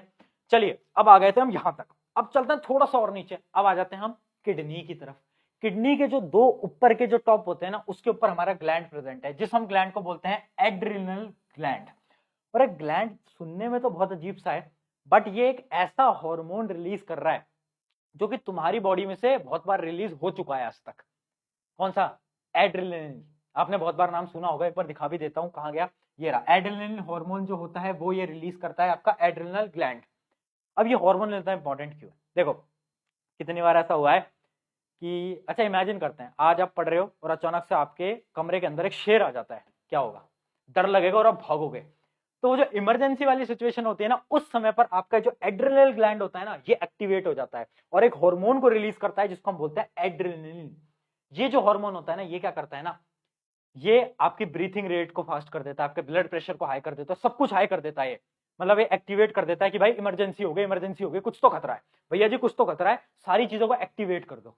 तो ये हार्मोन ये करता है, ठीक है। तो बेसिकली क्या है? The function of the adrenaline hormone is to regulate heart beat, regulate heart rate, breathing rate, blood pressure and carbohydrate metabolism, ठीक है। याद रहेगा, याद रहेगा। कहां पर होता है? किडनी के टॉप पर। ये किडनी के टॉप पर, एकदम विजुलाइज कराते हुए पढ़ा रहा हूं भैया, हर एक चीज को आपको विजुलाइज करा रहा हूं। और एक चीज और याद रखना, एक सवाल पूछा गया था एमसीक्यू के अंदर, ये जो ग्लैंड है ना एड्रिनल ग्लैंड, इसको हम बोलते हैं gland of emergency. Emergency situation के अंदर ये आपके एक्टिवेट हो जाते हैं, ठीक है। बताएं, बताएं, ग्लैंड ऑफ इमरजेंसी, याद रहेगा, याद रहेगा। कोई समस्या? अब बात करते हैं और नीचे जाते हैं आपके, अब हम किडनी तक थे, अब हम और नीचे जाएंगे। तो मेल और फीमेल में दो अलग प्रकार के अपने ग्लैंड्स होते हैं। मेल के अंदर होते हैं टेस्टिस और फीमेल के अंदर होते हैं ओवरीज। उसके ऊपर भी बात कर लेते हैं क्योंकि ये दोनों भी इंपॉर्टेंट है। अब बात करते हैं सबसे पहले टेस्टिस की, फिर हम बात करेंगे ओवरीज की, ठीक है। तो चलिए अब सबसे पहले देखते हैं कि टेस्टिस का काम क्या है। मेजरली ना इनका काम ही देख लेते हैं। Testis are the gland which are present only in males। Obvious सी बात है, पता है। Testis make male sex hormone called testosterone. बहुत इंपॉर्टेंट, स्टार मार कर ले, अलर्ट सिचुएशन में आ जाए। टेस्टोस्टेरोन बहुत ज्यादा इंपॉर्टेंट, बहुत इंपॉर्टेंट है। देखो टेस्टोस्टेरोन एक ऐसा हार्मोन है जो कि हर एक मेल के अंदर होता है और एक मेल के लिए सबसे इंपॉर्टेंट हार्मोन होता है, ठीक है। कैसे? आपके मसल्स, बॉडी बनाते हो आप, अगर कोई स्टूडेंट है जिम जाता होगा, अभी तो नहीं जाते होगे, बाद में कभी जिम जाओगे, आपके मसल ग्रो होंगे, आपकी हाइट बढ़ेगी, आप थोड़े तगड़े लगने लगोगे। क्यों? क्योंकि आपके पास टेस्टोस्टेरोन है। आपने देखा होगा लड़कियों के उतनी मसल नहीं होते जितने लड़कों के होते। क्यों? क्योंकि लड़कियों के पास टेस्टोस्टेरोन नहीं है, लड़कों के पास टेस्टोस्टेरोन है। और ये जो है ना, ये इतनी इंपॉर्टेंट है कि आपकी पूरी ग्रोथ वगैरह सारी चीजों पे इफेक्ट डालता है। तो one of the most important hormone होता है एक मेल के लिए। क्या? टेस्टोस्टेरोन। क्या काम करता है? याद रखना, पहली चीज तो ये है कि ये आपकी ग्रोथ वगैरह सारी चीजों में मदद करता है। इसका यहाँ पर लिखा भी होगा कि आपके जितने भी इंपॉर्टेंट फंक्शंस हैं, जब आपकी पुबर्टी वाली एज आती है जिसके अंदर आपके मसल्स ग्रो होने लगते हैं, हाइट ग्रो होने लगती है, तो सबसे इंपॉर्टेंट काम करता है टेस्टोस्टेरोन। ठीक है, एकदम क्लियर है, कोई प्रॉब्लम। चलिए आगे बात करते हैं। अब हम बात करते हैं ओवरीज की। ठीक है, वैसे मैं बता देता हूँ, टेस्टिस ओवरीज अभी समझ नहीं आता, टेंशन मत लो, अगला चैप्टर तुम्हारा फेवरेट चैप्टर रिप्रोडक्शन ही पढ़ेंगे, तो उसमें तुम पढ़ लेना यार, उसमें हम समझा देंगे बिल्कुल, उसमें तो डीपली ये सारी चीजें है ना, तो उसमें हम पढ़ लेंगे, तो कोई टेंशन वाली बात नहीं है। अब बात करते हैं ओवरीज की। Are the gland which are present in females, और इसके अंदर दो हॉर्मोन्स आपके रिलीज हो रहे होते हैं। पहला क्या है, पहला है ऑस्ट्रोजन और दूसरा है प्रोजेस्टेरोन। ये जो प्रोजेस्टेरोन है ना, ये तो अलग हार्मोन है, जब एक लेडी प्रेग्नेंट होती है उस समय पर ये वाला हार्मोन आ रहे होते हैं, बट ये जो ऑस्ट्रोजन है ना, ये जब एक फीमेल पुबर्टी की एज पे आती है, जिस समय पर उनकी सारी चीजें चेंज हो रही होती हैं, जब उनकी बॉडी स्ट्रक्चर चेंज होता है, उस समय पर ये वाले हार्मोन रोल में आते हैं। तो इनका मेन काम क्या है, the function of oestrogen hormone is to control development of the female sex organ. उसके अलावा क्या है, और फीमेल फीचर्स, अलग अलग जो फीमेल फीचर्स होते हैं वो सारे आते हैं इस हार्मोन की वजह से। समझ गए, फीमेल के अंदर दो फीचर हमने पढ़ लिए, किसके अंदर दो, मतलब दो हार्मोन्स हमने पढ़ लिए, और मेल के अंदर एक हार्मोन पढ़ लिया। एकदम क्लियर, दोनों ग्लैंड्स अपने खत्म हो चुके हैं। तो हमने क्या करा, हमने ऊपर से लेकर नीचे तक सारे के सारे हमने जितनी भी चीजें हो सकती थी वो हमने पढ़ लिया। हमने स्टार्ट करा था ब्रेन से, फिर हम नीचे आए, फिर हम और नीचे आए, फिर हम और नीचे, फिर हमने बिल्कुल नीचे तक हमने सारे जितने ग्लैंड्स हो सकते थे सारे कवर कर लिए, जितने आपके सिलेबस के अंदर है। अब एक सवाल पूछा गया था, जिस सवाल का आंसर केवल 1% लोग दे पाए थे, 1% बच्चे दे पाए थे। सवाल क्या था, सवाल यह था, एक सवाल आ गया था कॉम्पिटेंसी बेस्ड के अंदर, कि ये बताओ कि आपका जो ग्लैंड है वो हार्मोन को रिलीज करता है, तो उसको ये कैसे पता चलता है कि यार हार्मोन को मैं ज्यादा रिलीज करूं या कम रिलीज करूं, जो हार्मोन की क्वांटिटी है उसको वो कैसे बैलेंस करता है। अब बच्चे कह रहे हैं यार भैया ये तो कहीं पढ़ा ही नहीं था। इसका आंसर है फीडबैक मैकेनिज्म के अंदर। ये बहुत इंपॉर्टेंट है, आपके जितने भी ग्लैंड्स है ना वो फीडबैक मैकेनिज्म को फॉलो करते हैं। अगर कोई भी सवाल आता है इस प्रकार से तो आपको फीडबैक मैकेनिज्म को बस समझा के आ जाना है। जैसे एग्जांपल ले लेते हैं पेनक्रियास का। पेनक्रियास क्या रिलीज करती है, इंसुलिन रिलीज करती है। तो इमेजिन करो, बॉडी का जो ब्लड शुगर है, बॉडी का जो ब्लड शुगर है वो एकदम इंक्रीज हो जाता है अचानक से, एक दिन ना बॉडी का ब्लड शुगर एकदम इंक्रीज हो जाता है, ये एकदम इंक्रीज हो गया, फिर क्या होगा ना, फिर क्या होगा, पेनक्रियास जो है वो डिटेक्ट कर लेगा कि यार ब्लड शुगर इंक्रीज हो गया, इंसुलिन को रिलीज कर देते हैं। तो वो क्या करेगा, इंसुलिन को रिलीज कर देगा, एकदम इंसुलिन को रिलीज कर देगा। इंसुलिन रिलीज करते ही ब्लड शुगर एकदम कम हो जाएगा। ठीक है, और जैसे ही पेनक्रियास को इंफॉर्मेशन आएगी कि अरे यार अपना जो लेवल है ब्लड शुगर का वो तो कम हो गया है, तो जो अपना जो इंसुलिन है उसको बंद कर दो, तो वो क्या करेगा, जो स्टॉप कर देगा इंसुलिन को। तो एक पूरा का पूरा एक फीडबैक मैकेनिज्म है, पेनक्रियास को ऐसे पता चलता है, ये पूरा एक मैकेनिज्म है। ठीक है, इसको हम बोलते हैं फीडबैक मैकेनिज्म। आगे समझ में, आगे समझ में। अगर एग्जाम के अंदर आता है कि भाई ग्लैंड को कैसे पता चल रहा है, तो ग्लैंड को ऐसे पता चल रहा है, ग्लैंड के पास फीडबैक मैकेनिज्म है, वो ब्लड शुगर को काउंट करेगा कि ब्लड शुगर कम है ज्यादा है, हार्मोन कितने निकालने चाहिए, वो कंडीशन के अकॉर्डिंग बताता है। ठीक है, एकदम क्लियर है, आई होप ये एकदम क्लियर हो गया। चलो अब हमारा जो ग्लैंड वाला जो पूरा पोर्शन था वो हमारा यहाँ पर एकदम समाप्त होता है। अब हम स्टार्ट कर रहे हैं control and coordination in plants. चलें, जोश कैसा है जोश या खत्म हो गया? कितना टाइम हो गया हमें पढ़ते पढ़ते? 1.5 घंटे से ऊपर हो गया क्या? नहीं यार अभी कहाँ हुआ है, हो गया क्या 1.5 घंटे से ऊपर? पता नहीं, चलो देखते हैं देखते हैं। देखो जितना शॉर्ट में चैप्टर में पूरी तरीके से आपको एक्सप्लेन करना ट्राई कर रहा हूँ, मतलब जितना हो सकता है उतना मैं करूंगा, है ना। ऐसा नहीं है कि यार अब चैप्टर अगर थोड़ा बड़ा है तो मैं आपको 1 घंटे के अंदर तो पूरा नहीं करा सकता, थोड़ा बहुत समय लगता है, बट मैं ट्राई कर रहा हूँ कम समय के अंदर बेस्ट कंटेंट। यूट्यूब के ऊपर किसी ने इस प्रकार का कंटेंट नहीं दिया होगा, ये मेरी जिम्मेदारी है, मेरी गारंटी है। जिस दिन पेपर होगा ना, पेपर के आकर बोलोगे प्रशांत भैया जो पढ़ाया था सारा पेपर वहां से आया था। आज भी आप कोई भी लेक्चर हमारा उठाकर देख लेना, केमिकल रिएक्शन, केमिकल इक्वेशन, अपना कार्बन कंपाउंड, लाइफ प्रोसेस जो भी पढ़ाया था कुछ टाइम पहले, कोई भी आप उठा लो, इलेक्ट्रिसिटी, लाइट, हर एक चैप्टर जो पढ़ाया है ना, चाहे मैं कम चैप्टर पढ़ाता हूँ यूट्यूब के ऊपर, मैं ज्यादा लेक्चर्स नहीं लेता, बट मैं जो भी मैंने पढ़ा रखा है हर एक चैप्टर आपके एग्जाम के लिए सफिशिएंट है, पेपर वहीं से बनता है। क्योंकि इसके पीछे ना वो लोग बैठ के रिसर्च करते हैं जो कि आपके बोर्ड एग्जाम के कॉपीज को चेक करते हैं। हमारे पास जो टीम है जो कंटेंट बनाती है, मैं तो बनाता ही हूँ साथ साथ में, उसके साथ जो हमारे पास टीम है, क्योंकि अकेले मेरे लिए पॉसिबल नहीं है बनाना, ये वो लोग हैं क्योंकि आपके बोर्ड एग्जाम के अंदर कॉपीज को चेक करते हैं, तो उन्हें पता है कौन सा पोर्शन कितना इंपॉर्टेंट है। ठीक है, चलो अब बात करते हैं कंट्रोल एंड कोऑर्डिनेशन। अब यार प्लांट के पास तो कुछ है ही नहीं, प्लांट के पास तो आईज नहीं है, हैंड्स नहीं है, ये कैसे कर रहा है कंट्रोल कोऑर्डिनेशन? इसके पास तो ब्रेन भी नहीं है, स्पाइनल कॉर्ड भी नहीं है, फिर ये कैसे करता है? सोचा कभी? क्या प्लांट भी करते हैं कंट्रोल कोऑर्डिनेशन? हाँ करते तो हैं। कैसे करते हैं? दो तरीकों से करते हैं। सबसे पहले प्लांट कुछ मूवमेंट्स करते हैं, प्लांट क्या करते हैं, कुछ मूवमेंट्स करते हैं डिफरेंट डिफरेंट टाइप के। और दूसरा क्या तरीका? हॉर्मोन्स। प्लांट के पास कुछ हॉर्मोन्स होते हैं, हॉर्मोन्स तो होते हैं, जैसे ह्यूमन के अंदर हार्मोन है, प्लांट के अंदर भी हार्मोन है, ठीक है। हार्मोन को लास्ट में पढ़ते हैं, सबसे पहले पढ़ते हैं मूवमेंट को। प्लांट दो टाइप के मेजरली मूवमेंट करता है। अब मूवमेंट करता कैसे है पहले देखते हैं। एक तो वो वाला मूवमेंट होता है, जैसे कि इमेजिन करो एक आपने प्लांट लगाया, ठीक है। अब प्लांट को क्या ना पानी चाहिए था, उसकी रूट्स को पानी चाहिए था, तो उसकी रूट्स ने क्या करा ना, पानी को ढूंढने के लिए पानी की तरफ उसकी रूट्स ऐसे नीचे चली गई, है ना। तो ये भी तो एक मूवमेंट है, ये भी तो एक मूवमेंट है ना। या फिर आपने कुछ पेड़ ऐसे देखे होते होंगे जो कि सूरज की तरफ मुड़ जाते हैं, सन की तरफ मुड़ जाता है, अभी मुझे नाम याद नहीं आ रहा है, बट कुछ ऐसे प्लांट होते हैं जो कि सूरज की तरफ मुड़ जाते हैं, देखे होंगे, वो भी तो मूवमेंट है। या फिर एक प्लांट होता है, आपने सुना ही होगा, टच मी नॉट प्लांट होता है, जिसको हम छुई मुई भी बोलते हैं हिंदी के अंदर। जैसे आप उसको टच करते हो वो अपने ऐसे फ्लावर को बंद कर लेता है, देखा है, लीव्स को बंद कर लेता है, देखा है ना।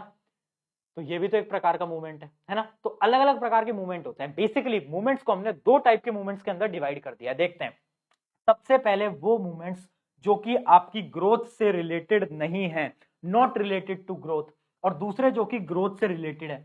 अब तुम पूछोगे भैया ग्रोथ, ये कौन सी ग्रोथ की बात कर रहा हो, समझ नहीं आ रहा। अरे रुक जा यार, मैं खड़ा हूं ना, टेंशन मत ले। सुन देख, इमेजिन करो आपका जो प्लांट है वो, उसकी जो रूट्स है, उसे पानी ढूंढना था। तो पानी की तरफ वो क्या होंगी, ग्रो होती जाएंगी, होती जाएंगी, होती जाएंगी, जब तक कि उन्हें पानी नहीं मिलेगा। हाँ या ना बोल, वो भी तो मूवमेंट है। और वो क्या है, वो ग्रोथ वाला मूवमेंट है, रिलेटेड टू ग्रोथ। आपका जो प्लांट है वो सन की तरफ मुड़ तो रहा है, बट ग्रो भी तो कर रहा है, साथ साथ में बड़ा भी तो हो रहा है ना।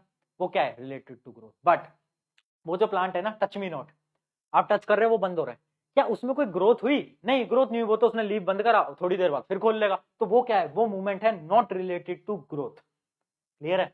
दो प्रकार के मूवमेंट होते हैं। इस प्रकार से और भी ऐसे प्लांट्स होते हैं। एक ऐसा प्लांट होता है ना जिसके अंदर कोई भी अगर कीड़ा वीड़ा बैठता है तो ऐसे बंद कर लेता है अपने मुंह को, और फिर उस कीड़े को डाइजेस्ट कर लेता है, होते हैं ना ऐसे प्लांट। तो वो कौन सा है, नॉट रिलेटेड टू ग्रोथ, ठीक है। तो ऐसे अपने दो टाइप के मूवमेंट होते हैं। और साइंटिफिक टर्म्स के अंदर उन दोनों मूवमेंट्स को हमने नाम दे रखा है। पहला मूवमेंट है कौन सा, जो कि ग्रोथ से रिलेटेड है, उसको हम बोलते हैं, नोट कर लेना भैया और थोड़ा सा अलर्ट पे आ जाओ, ट्रॉपिक मूवमेंट। और जो ग्रोथ से रिलेटेड नहीं है उसको हम बोलते हैं नेस्टिक मूवमेंट। क्या बोलते हैं भैया, नेस्टिक मूवमेंट। जल्दी नोट करें, जब तक थोड़ा पानी वानी पी लिया जाए, नोट करो जल्दी।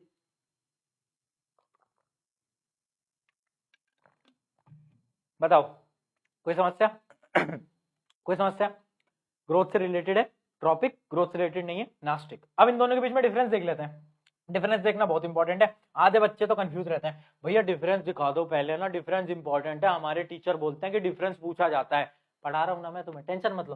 देखो, ट्रॉपिक मूवमेंट और नास्टिक मूवमेंट के बीच में डिफरेंस देख लेते हैं। सबसे पहला और जो इंपॉर्टेंट है, जो आपका ट्रॉपिक मूवमेंट है ना, वो यूनिडायरेक्शनल है। यूनिडायरेक्शनल मतलब वो एक ही डायरेक्शन में हो सकता है। अगर आपके रूट है, जो आपके रूट्स हैं प्लांट की, वो पानी ढूंढते समय नीचे तो जा सकती हैं, ऐसा तो नहीं है पहले वो ऊपर आ गई फिर नीचे चली गई, ऊपर आ गई नीचे चली गई, ऐसा करेंगे क्या? नहीं ना, ऑब्वियस सी बात है। तो यूनिडायरेक्शनल होता है ट्रॉपिक मूवमेंट। जबकि जो नास्टिक मूवमेंट होता है ना, वो क्या होता है, नॉन डायरेक्शनल होता है। अब वो जो प्लांट था वो ऐसे बंद हुआ फिर खुल गया, ऐसे बंद हुआ फिर खुल गया, तो उसकी तो कोई डायरेक्शन ही नहीं है ना। तो मतलब ये क्या है, नॉन डायरेक्शनल, और ये है यूनिडायरेक्शनल, एक ही डायरेक्शन में। दूसरा देखते हैं, ग्रोथ डिपेंडेंट।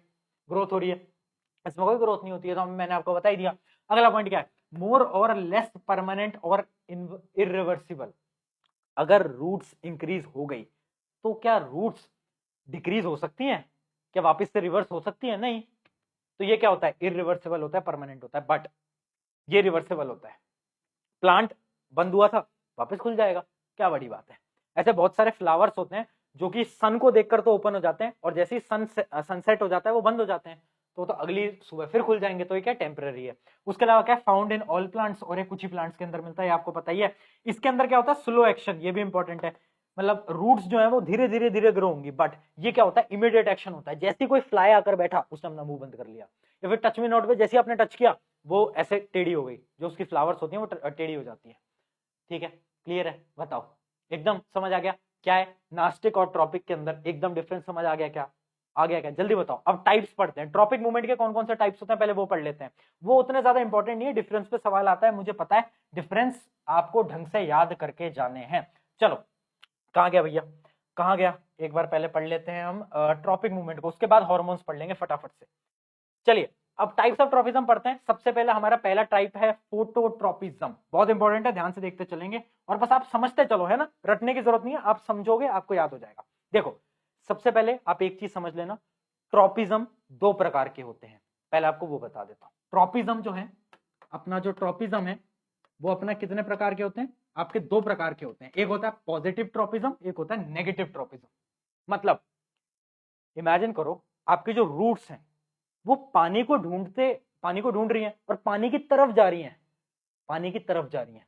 मतलब उन रूट्स के लिए स्टिमुलाई क्या है, स्टिमुलस क्या है, पानी, और वो पानी की तरफ ही जा रही है। इसका मतलब क्या है, या फिर एक और एग्जांपल ले लेते हैं, आपका जो प्लांट है वो सन की तरफ बेंड हो रहा है, जहां से सनलाइट आ रही है वहां बेंड हो रहा है, तो वो स्टिमुलस की तरफ जा रहा है। तो जब भी कोई चीज उसकी तरफ जाती है, मतलब सेम साइड में जाती है, तो वो क्या कहलाता है, पॉजिटिव ट्रॉपिज्म। और इमेजिन करो आपकी कोई ऐसा प्लांट हो, इमेजिनरी एक ऐसा प्लांट जो कि पानी से अपोजिट जाए, उसकी रूट्स पानी से अपोजिट, मतलब उसकी जो रूट्स है वो पानी में नहीं जा रही, पानी अगर जहां पानी दिख रहा है उससे उल्टी तरफ जा रही है। जैसे बहुत सारे ऐसे प्लांट होते हैं जो कि जैसे ही सनलाइट आती है ना, तो उनका जो जैसे ये मान लो उनकी स्टेम है, जैसे ही सनलाइट आई ना तो उनकी जो स्टेम है वो सनलाइट के अपोजिट साइड में बेंड हो जाती है। ऐसे भी प्लांट्स होते हैं। तो वो क्या परफॉर्म कर रहे हैं, वो परफॉर्म कर रहे हैं नेगेटिव ट्रॉपिज्म। याद रखना पॉजिटिव और नेगेटिव ट्रॉपिज्म में इतना डिफरेंस होता है। पॉजिटिव ट्रॉपिज्म वो होता है जहां पर आपका जो रिएक्शन है ना वो स्टिमुलस की तरफ हो, टुवर्ड्स द स्टिमुलस, और negative tropism away from the stimulus. ठीक है, इसकी एक डेफिनेशन भी देख लेते हैं ताकि आपको और आसानी से हो जाएगी, वरना बहुत सारे बच्चे बोलेंगे यार प्रशांत भैया डेफिनेशन दिखा दिया करो, ऐसे मत क्या करो। ये पढ़ लो, ये पढ़ लो, if the growth of the plant part is towards the stimulus it is called positive tropism, और अगर अदर है, अवे फ्रॉम द स्टिमुलस है, तो क्या है, नेगेटिव ट्रॉपिज्म। ठीक है, क्लियर, नेगेटिव पॉजिटिव एकदम क्लियर है। चलो अब टाइप्स को पढ़ते हैं। सबसे पहला क्या है, फोटोट्रॉपिज्म।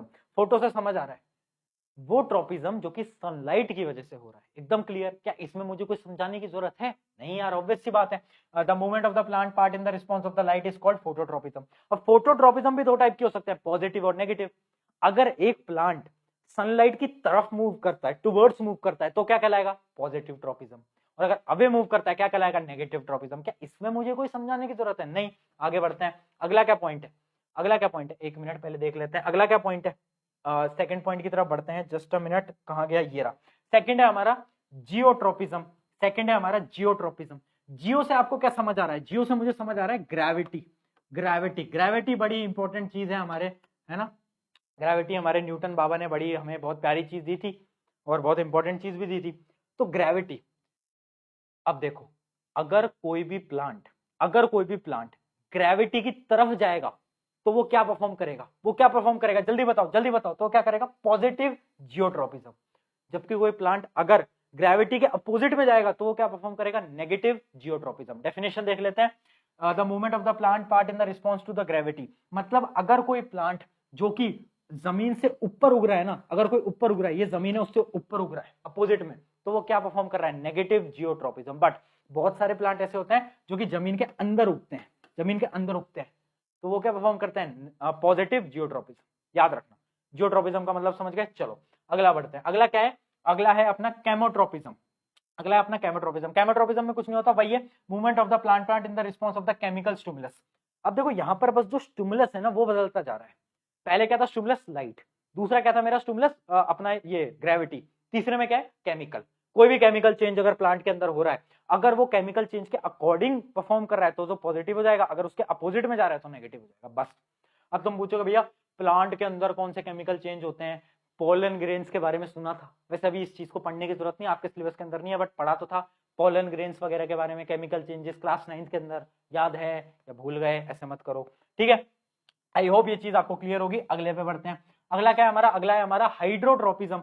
हाइड्रोट्रोपिज्म नाम से ही समझ आ रहा है पानी की तरफ, movement of the plant part in the response of the water is called अपना ये हाइड्रोट्रोपिज्म। ठीक है, हाइड्रो पानी, पानी की तरफ तो अपना पॉजिटिव हाइड्रोजम, पानी के अपोजिट तो अपना नेगेटिव हाइड्रोट्रोपिज्म। ठीक है, चलो आई होप ये एकदम क्लियर हो गया होगा। अब एक लास्ट ट्रोपिज्म समझ लेना, लास्ट है हमारा थिग्मोट्रोपिज्म। इसमें बहुत बार सवाल पूछा गया है क्योंकि इसका नाम थोड़ा अटपटा सा है ना, तो बच्चे इसको पढ़ के नहीं जाते और यही आ जाता है थिग्मोट्रोपिज्म। थिग्मोट्रोपिज्म क्या होता है, थिग्मो एक ऐसा ट्रोपिज्म, पहले डेफिनेशन पढ़ लेते हैं फिर आपको समझा दूंगा। The direction growth movement of a plant part in response to the touch of any object. यहाँ पर स्टिमुलस क्या है, यहाँ पर स्टिमुलस है टच। एक एग्जांपल देता हूँ, आपके घरों में या फिर आपने आसपास में मनी प्लांट देखा होगा, मनी प्लांट जिसकी ऐसे बेल सी होती है। तो अगर आप मनी प्लांट के पास में एक ऐसा डंडा सा रख दो, तो मनी प्लांट क्या करेगा, उस डंडे की मदद से ऐसे ऐसे ऐसे, ऐसे क्लाइंब करता जाएगा, देखा होगा, है ना। तो वो क्या है, वो यही है, वो यही है, वो है हमारा थिग्मोट्रोपिज्म। जब भी कोई अपना जो स्टिमुलस है ना वो टच है, जब भी अपना स्टिमुलस टच है, तो इसका मतलब क्या है, वो है थिग्मोट्रोपिज्म। डेफिनेशन याद रखना, एक ऐसा movement of plant in response to the touch of an object. Touch of an object याद रखना, वहां पर एक डंडा हमने रखा, तो उस डंडे की टच की वजह से वो ऊपर मूव करता गया, डंडे की टच की वजह से तो मूव करा, उस जो हमने बीच में एक डंडा लगा दिया उसकी वजह से तो ऊपर मूव करा है। तो क्या है वो, थिग्मोट्रोपिज्म। याद रखना, इंपॉर्टेंट है, बच्चे भूल जाते हैं, और ये वाला पॉइंट इंपॉर्टेंट है, बार बार पूछा जाता है, थिग्मोट्रोपिज्म। ठीक है, यहां पर हमारा जो ट्रोपिज्म है वो एकदम समाप्त हो जाता है। अब बात कर लेते हैं नेस्टिक मूवमेंट की। नेस्टिक मूवमेंट मैंने आपको समझा दिया था, वो वाला मूवमेंट जिसके अंदर क्या हो रहा था, हमारी ग्रोथ इन्वॉल्व नहीं थी। तो हमारे नास्टिक मूवमेंट भी ना दो टाइप के होते हैं। ठीक है, नास्टिक मूवमेंट के भी दो टाइप होते हैं। मुझे पता है तुम बोल रहे हो प्रशांत भैया इतना कैसे रटेंगे, थोड़ा ऐसा कुछ बता दो जो कि हम जल्दी से रट पाए। मुझे पता है तुम थोड़ा परेशान हो, बट देखो ये चीजें आप समझोगे ना, जैसे कि मैंने बहुत आसान तरीके से आपको समझाया, नेस्टिक मूवमेंट और अपना ये ट्रोपिज्म जो अपना अलग हो गया। नेस्टिक मूवमेंट में क्या हुआ, जिसके अंदर अपनी कोई भी ग्रोथ नहीं हो रही, बट उसके अंदर अपनी ग्रोथ हो रही है। वो जो ग्रोथ हो रही है उसके मैंने अलग अलग पार्ट बता दिए, जिसके अंदर बस स्टिमुलस बदल रहा था। एक के अंदर स्टिमुलस आ गई थी सनलाइट, एक के अंदर वाटर, एक के अंदर केमिकल, एक के अंदर टच, ऐसे। अब हम बात कर रहे हैं नेस्टिक मूवमेंट की। नेस्टिक मूवमेंट होता है दो टाइप के। पहला होता है हमारा थिग्मोनेस्टिक, थिग्मोनेस्टिक, थिग्मोनेस्टिक। अब थिग्मो से आपको समझ आ रहा है कि भैया थिग्मो शब्द तो सुना सुना सा लग रहा है, हाँ अभी सुना था। इसके अंदर स्टिमुलस क्या होगा, स्टिमुलस होगा टच, इसके अंदर स्टिमुलस होगा टच। तो बस इसके अंदर कोई और चेंज नहीं है, बस इसके अंदर नेस्टिक मूवमेंट होने वाला है। डेफिनेशन देख लेते हैं, देखो, the non-directional movement of a plant part in which in the response of the touch of object। ठीक है, एक ऐसा मूवमेंट जिसके अंदर ग्रोथ तो नहीं हो रही, बट स्टिमुलस इसके अंदर भी टच ही है। इसका एक एग्जांपल याद रखना, जो कि है टच मी नॉट प्लांट। जैसे आप उसको टच करते हो वो इधर उधर फैल जाता है, मतलब बंद कर लेता है लीव्स को। ठीक है, ये हमारा थिग्मोनेस्टी। और एक और होता है जो कि हमारा फोटोनेस्टी। फोटोनेस्टी क्या होता है, सिंपल, वही सेम, वही सेम। एक ऐसा मूवमेंट जिसके अंदर ग्रोथ तो नहीं हो रही, बट इसके अंदर भी स्टिमुलस क्या है, सनलाइट। सब कुछ सेम है, बस उसके अंदर ग्रोथ हो रही थी, इसके अंदर ग्रोथ नहीं हो रही। अरे यार कैसी बातें कर रहे हो। ठीक है, तो इसको भी आप याद रख लेना, non directional movement of a plant part in response to the light. बस इसका एक एग्जांपल याद करना है। जैसे बहुत सारे ऐसे फ्लावर आते हैं, है ना, इन फ्लावर्स होते हैं, इनका कुछ नाम भी होता है। एनसीईआरटी के अंदर वैसे गिवन नहीं है कोई नाम, तो आपको नाम याद करने की एज सच कोई जरूरत है नहीं। अगर नाम गिवन होता तो हाँ आपको याद करना पड़ता। ठीक है, यहां पर हमारा प्लांट का मूवमेंट खत्म होता है। अब एक लास्ट चीज पढ़ेंगे, सिर्फ और सिर्फ, कितना समय हमारे पास बचा है, सिर्फ और सिर्फ आपके मैं मैक्सिमम 10 मिनट लूंगा, मैक्सिमम 10 मिनट, उससे ऊपर नहीं लूंगा, ये मेरा आपसे वादा है। ठीक है, चलो 10 मिनट और लूंगा बेटा, 10 मिनट, 10 मिनट। थोड़ा शांति बना लो यार, 10 मिनट नहीं रुक सकते यार, तुम कैसे कैसे छात्र बनोगे तुम मेरे, हैं कैसे स्टूडेंट हो बताओ। थोड़ा रेस्ट वेस्ट लिया जाए क्या, हाँ यार थक तो मैं भी गया हूँ, है ना, थक गए ना, थक गए ना, है ना, थक गए ना, थक गए क्या, जल्दी बताओ, जल्दी बताओ यार, थक गए क्या। ये जितने भी लोग हाँ लिख रहे हैं ना, थक गए हैं बेटा, लेक्चर से भगा दूंगा। थकने का यहाँ पर कोई सवाल नहीं होता, जब यहाँ पर खड़े होकर पढ़ा रहे हैं तो थक तो तुम नहीं सकते, ना मैं थकूंगा ना तुम थकोगे, जब तक पढ़ेंगे जब तक चैप्टर समाप्त नहीं हो जाएगा। और याद रखना, प्रशांत भैया की क्लास में जोश एकदम फर्स्ट क्लास रहना चाहिए, जोश कम नहीं होना चाहिए।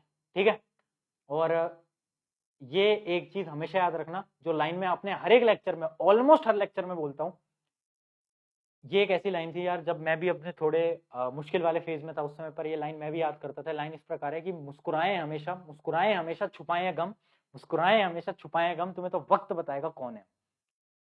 तो लाइन याद रखना, जो भी ऐसे लोग हैं जो कि आज शायद आपका मजाक उड़ा रहे हैं, शायद आपसे बोल रहे हैं कि यार तू तो नहीं कर पाएगा, तू तो नहीं कर पाएगी, उनसे कुछ बोलो मत, उनकी तरफ मुड़ के देखो भी मत, बस अंदर से एक भावना रखनी है कि ठीक है यार तेरा समय है, तू बोल, जब मेरा समय आएगा तब मैं बोलूँ, इतना याद। चलिए, तो फिर से जोश के साथ और फिर से मोटिवेशन के साथ हम स्टार्ट कर रहे हैं प्लांट हार्मोन। प्लांट हार्मोन एक ऐसा टॉपिक जिसमें कि बहुत बच्चे कंफ्यूज होते हैं, बट मैं कंफ्यूज नहीं होने दूंगा। मैं एक ऐसी टेबल लेकर आया हूं जिससे सारी कंफ्यूजन खत्म। देखो, मेजरली आपके 4 से 5 टाइप के प्लांट हार्मोन होते हैं, सबसे पहले देखते हैं प्लांट हार्मोन का काम क्या होता है, प्लांट हार्मोन करते क्या है। तो प्लांट हार्मोन का जो काम होता है ना वो 5 कैटेगरीज के अंदर मैंने डिवाइड कर लिया है, बस आपको उतना ही याद करना है, उसके बाहर का याद करने की जरूरत नहीं है, एक भी क्वेश्चन गलत नहीं होगा। देखो आ जाओ, और एमसीक्यू के अंदर ये सवाल बहुत ज्यादा बार पूछे जाते हैं, ठीक है। देखना ये 5 चीजें मैंने आपको लिखी है, एक बार मेरे को पहले बताओ बोर्ड पे क्लियर है क्या? क्लियर है क्या? नहीं है? एक मिनट यार, थोड़ी और ब्राइटनेस कम करनी पड़ेगी, आई गेस क्लियर नहीं हो पा रहा है। अब बताओ क्लियर है क्या? हाँ अब सही है। चलो तो देखो 5 ऐसी चीजें जो कि हॉर्मोन्स आपके लिए प्लांट के अंदर करने वाले, क्या करने वाले हॉर्मोन्स, क्या चेंज लाएंगे प्लांट के अंदर। तो क्योंकि एक बार एक क्वेश्चन पूछा गया था कि जो हॉर्मोन्स होते हैं ना प्लांट हॉर्मोन्स, वो करते क्या है, उनका काम क्या है। तो आपको कुछ नहीं सोचना, बस आपको 5 पॉइंटर्स याद रखना है। पहली चीज जर्मिनेशन, जो भी आपकी सीड होती है ना, जो आपकी नन्ही मुन्नी सीड होती है, उसको जर्मिनेट कौन कराएगा? हार्मोन कराएगा। उसके अलावा क्या है? ग्रोथ टू मेच्योरिटी, जो प्लांट जो बड़ा होगा ना उसकी ग्रोथ कौन करवाएगा? हार्मोन कराएगा। तीसरा क्या है? फ्लावरिंग, प्लांट के ऊपर फ्लावर आएगा, वो कौन करवाएगा? अरे भैया हार्मोन कराएगा। तीसरा क्या है? फ्रूट डेवलपमेंट, चौथा फ्रूट डेवलपमेंट। और क्या अपना पांचवा क्या है? एब्सिशन। अब ये इसको आपको याद करने की जरूरत नहीं है, ये शब्द मुझे पता है, बच्चे बोलेंगे यार भैया ये याद नहीं हो पाता, इसको आप छोड़ो, इसको आप बस ऐसे याद कर लो कि जो ग्रोथ है ना उसको स्टॉप, इसका मतलब होता है ग्रोथ को स्टॉप करवाना, ग्रोथ को रोकना। क्योंकि ऐसा भी होता है बहुत बार कि प्लांट के पास पानी नहीं है, मतलब जो रूट्स है वो पानी खींच नहीं पा रही, और प्लांट की अगर ग्रोथ होती रहेगी और पानी खत्म हो जाएगा तो ऐसे तो प्लांट ही बिल्कुल खत्म हो जाएगा। तो प्लांट क्या करता है उस समय पर अपनी ग्रोथ को स्टॉप कर देता है कुछ समय के लिए, ठीक है। तो एक और काम होता है हॉर्मोन्स का अपनी ग्रोथ को स्टॉप कराना, और एक और काम होता है जो कि होता है सीड डोरमेंसी। सीड डोरमेंसी का मतलब भी कुछ नहीं होता, आप यही मान लो ग्रोथ को स्टॉप करना, ठीक है। सीड डोरमेंसी मतलब होता है कि यार ये जो पहला पॉइंट था ना जर्मिनेशन ऑफ सीड, इसको रोकना, सीड को जर्मिनेट नहीं होने देना, ये भी अपने हॉर्मोन्स होता है, मतलब ग्रोथ से ही रिलेटेड होता है, ग्रोथ को रोक देता है, आप इतना समझ लो, ठीक है। तो हमने 4-5 पॉइंट याद कर लिए, मेजर काम जो है हार्मोन के वो यही 4-5 है, याद रखने हैं, ये हमारे काम है। हार्मोन हमारे प्लांट के अंदर यही काम करेंगे। अगर सवाल आता है बस इन सबको एक्सप्लेन कर देना कि जर्मिनेशन कैसे जर्मिनेशन करता है, या फिर ग्रोथ कैसे करता है, फ्लावरिंग कैसे करता है, इसे थोड़ा बहुत एक्सप्लेन कर देना, आगे थ्योरी में आपको दिखा दूंगा। बहुत थ्योरी है, थ्योरी पढ़ने के लिए तो बहुत किताबें हैं, मैं आपको समझा देता हूँ, ठीक है। अब बात करते हैं हार्मोन की। देखो अपने मेजरली जो होता है ना 5 प्रकार के अपने हार्मोन होते हैं। आई होप ये विजिबल है, आई होप ये विजिबल है, जल्दी बताओ विजिबल है क्या? विजिबल है क्या? थोड़ी ब्राइटनेस बढ़ा लें यार, थोड़ी सी ब्राइटनेस बढ़ा लें, मुझे ही नहीं दिख पा रहा है। अब ठीक है, अब ठीक है, दिख रहा है क्या? चलो बहुत सही। अब देखो 5 अपने हार्मोन होते हैं, इन हार्मोन के नाम आप 1-2 बार याद करोगे हो जाएंगे। पहला क्या है? Gibberellin, auxin, cytokinin, ethylene, abscisic acid. ये 5 याद रखने, एकदम दिमाग के अंदर बैठा लो। क्या है? गिबरेलिन, ऑक्सिन, साइटोकिनिन, इथाइलिन और एब्सिसिक एसिड, ठीक है। अब बच्चे कंफ्यूज होते हैं भैया इस हार्मोन का क्या काम है, इस हार्मोन का क्या काम है। अरे इस टेबल को देखो, इस टेबल से सब कुछ क्लियर हो जाएगा। देखो सबसे पहले बात करते हैं गिबरेलिन की। अब गिबरेलिन क्या क्या काम करता है, यहाँ पर मैंने टिक लगा रखे हैं, यहाँ पर देखो मैंने टिक लगा रखे हैं। अच्छा बहुत सारे बच्चों को दिख ही नहीं पा रहा, रुको यार ब्राइटनेस कमी करनी पड़ेगी, तुम्हें नहीं दिख पाएगा, ठीक है। अब देखो बहुत सारे बच्चे कह रहे हैं कि भैया गिबरेलिन का क्या काम होता है, तो देखो गिबरेलिन का पहला काम क्या है? जर्मिनेशन, ठीक है, जर्मिनेशन गिबरेलिन करके देता है। दूसरा काम क्या है? ग्रोथ, ग्रोथ भी कराता है। तीसरा काम क्या है? फ्लावरिंग। चौथा काम क्या है? Fruit development. बट ऐसे 2 काम है जो कि गिबरेलिन नहीं कराता। क्या है? ग्रोथ को रोकना। गिबरेलिन एक ऐसा हार्मोन है जो कि ग्रोथ को नहीं रोकता, ग्रोथ को प्रमोट करता है। कैसे? सीड को भी जर्मिनेट कराएगा, ग्रोथ भी करवाएगा, फ्लावरिंग भी कराएगा, फ्रूट भी डेवलप करवाएगा। अब दूसरा पढ़ते हैं, दूसरा क्या है मेरा? दूसरा है मेरा ऑक्सिन। अब ऑक्सिन और गिबरेलिन एज सच वैसे दोनों सेम ही होते हैं, बट एक डिफरेंस है। गिबरेलिन जो होता है ना वो सीड को जर्मिनेट भी कराता है, नए पौधे को भी उगाता है, बट जो आपका ऑक्सिन होता है ना वो नहीं करता, वो ये काम नहीं करता, वो बाकी तीनों काम करता है बस वो ये नहीं करता, ठीक है। तीसरा पढ़ते हैं, तीसरा है मेरा साइटोकिनिन। अब देखो साइटोकिनिन और जो ऑक्सिन है ना उन दोनों का काम एक जैसा है, उन दोनों का काम एक जैसा है, बस इनमें 1-2 डिफरेंस है, वो मैं आपको आगे बता दूंगा। बाकी साइटोकिनिन भी ग्रोथ कराता है, फ्लावरिंग कराता है, फ्रूट डेवलपमेंट कराता है, ठीक है, एकदम क्लियर है। आगे बढ़ते हैं, एकदम आवाज सही आ रही है ना, ठीक है। अब अगला पढ़ते हैं, अगला क्या है? इथाइलिन। अब इथाइलिन का सिर्फ और सिर्फ एक मेन फंक्शन होता है, याद रखना, इथाइलिन होता है राइपनिंग ऑफ फ्रूट्स, फ्रूट्स का पकना। आपने देखा होगा आम, सेब, ये सारे पके पके आते हैं आपके घर में, कैसे आते हैं? इथाइलिन की वजह से, इस हार्मोन की वजह से, इस गैस की वजह से। हार्मोन तो क्या है? गैस है एक तरीके की, इथाइलिन। ये बहुत ज्यादा इंपॉर्टेंट है जो कि आपके फ्रूट्स को पकाता है, ठीक है, याद रखेंगे। फ्रूट्स की रिपनिंग में कौन काम आएगा? इथाइलिन। अब लास्ट है एब्सिसिक एसिड, ये क्या करता है? इसका बहुत सिंपल सा काम है, ये ग्रोथ को स्टॉप कर देता है, ये कोई भी ग्रोथ वाले काम नहीं करेगा, ये सिर्फ दो काम करेगा, क्या? ग्रोथ को रोकने वाला, ग्रोथ को स्टॉप करने वाला, ये दोनों। एकदम क्लियर, एकदम क्लियर। बताओ, अब इतनी सिंपल टेबल से हमने पांचों हार्मोन्स के फंक्शन समझ लिए, ठीक है। बहुत सारे बच्चे गिबरेलिन और ऑक्सिन में अपने कंफ्यूज होते हैं। डिफरेंस याद रखना, गिबरेलिन जो होता है वो जर्मिनेशन करता है, बट ऑक्सिन जर्मिनेशन नहीं करता। इस बात को अपने भेजे के अंदर घुसा लो। अब अगली बात आती है साइटोकिनिन और ऑक्सिन के अंदर डिफरेंस, वो मैं आगे बता देता हूं। चलो अब बात थोड़ी सी और डिटेल में कर लेते हैं, आ जाओ फटाफट से।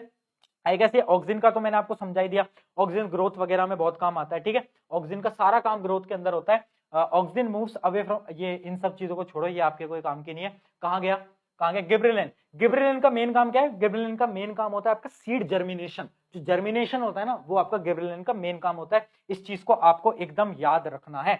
यहां पर एक लाइन और लिखी है, इसको भी पढ़ लेना। Gibberellin hormone is involve mainly in shoot extension. जो आपका जो शूट है ना, ये जो आपका जैसे एक ट्री होता है, उसकी जो शूट होती है, उसको जो बड़ा कराता है वो कौन कराता है? गिबरेलिन। याद रखेंगे कौन कराता है? गिबरेलिन, ठीक है। एकदम क्लियर है। चलो आगे बढ़ते हैं। अगला क्या है? साइटोकिनिन। अब साइटोकिनिन का जो मेन काम है ना, मेन काम मतलब वैसे सारे काम ऑक्सिन वाले सेम ही करता है, बट साइटोकिनिन का मेन काम क्या है वो हम नोट करेंगे। ध्यान से देख लेना, ध्यान से देख लेना। Cytokinin promote the opening of stomata. जो स्टोमेटा होते हैं ना लीव्स के ऊपर, मैंने पढ़ाया था लाइफ प्रोसेस के ऊपर, उसका ओपनिंग कौन कंट्रोल करता है? Cytokinin hormone. ये हार्मोन उसके ओपनिंग को कंट्रोल कर रहा है, ठीक है। तो साइटोकिनिन के क्या मेन पॉइंट्स है? Cytokinin are the plant hormone which promotes cell division in the plant, also help in breaking the dormancy. वो सब तो हमें पता ही है, मेन उसका ये है स्टोमेटा, ठीक है। ठीक है, एकदम क्लियर है। और उसके अलावा फ्रूट ग्रोथ को भी प्रमोट करता है। आई गेस एकदम क्लियर हो गया होगा। अगला बढ़ते हैं। अगला क्या? Abscisic acid. इसमें मुझे कोई बताने की जरूरत नहीं है, ये ग्रोथ को स्टॉप करता है, ये रोकता है, प्रिवेंट्स फ्रॉम ग्रोइंग, ये रोक के रखता है, ये एकदम क्लियर है, ठीक है। अच्छा एक अपना स्टार्टिंग का एक रह गया, आई गेस ऑक्सिन रह गया है ना। ऑक्सिन नहीं बताया ना मैंने आप लोगों को, एक मिनट, ऑक्सिन की भी लाइंस पढ़ लेते हैं, कुछ मिस ना हो जाए। ऑक्सिन क्या है? अच्छा यहाँ पर मिसप्रिंट हो रखा है आई गेस, तो आपको पढ़ने में कुछ दिक्कत आ रही होंगी, बट कोई इशू नहीं है, चलो काम चला लेंगे, है ना। क्या कहते हो डिजाइनर, ये जो पीपीटी जिसने बनाई है उसके 50 रुपए काट लेते हैं ना, 50 रुपए काट लेते हैं इस गलती के। क्या कहते हो, क्या कहते हो? काट लिया जाए? कमेंट में बताओ, है पीपीटी वालों के काट लिए जाएंगे, हमारी जो कंटेंट टीम है उनके पैसे काट लिए जाएगा। उनको बोलेंगे भाई बच्चों को बहुत दिक्कत आई है तुम्हारे चक्कर में, बच्चे बहुत परेशान हुए, बच्चों की परेशानी नहीं देखी गई, तो 50 रुपए काट लेते हैं, ठीक है। चलो auxin are the plant hormone which promotes क्या है? Cell enlargement and cell differentiation in the plant, ठीक है। तो अपना क्या है ना, ऑक्सिन मेजरली वही है, ग्रोथ वगैरह का काम आता है। और क्या है, ये वाली लाइन इंपॉर्टेंट है, ऑक्सिन क्या है? Hormone controls the plant response to the light and gravity, ठीक है।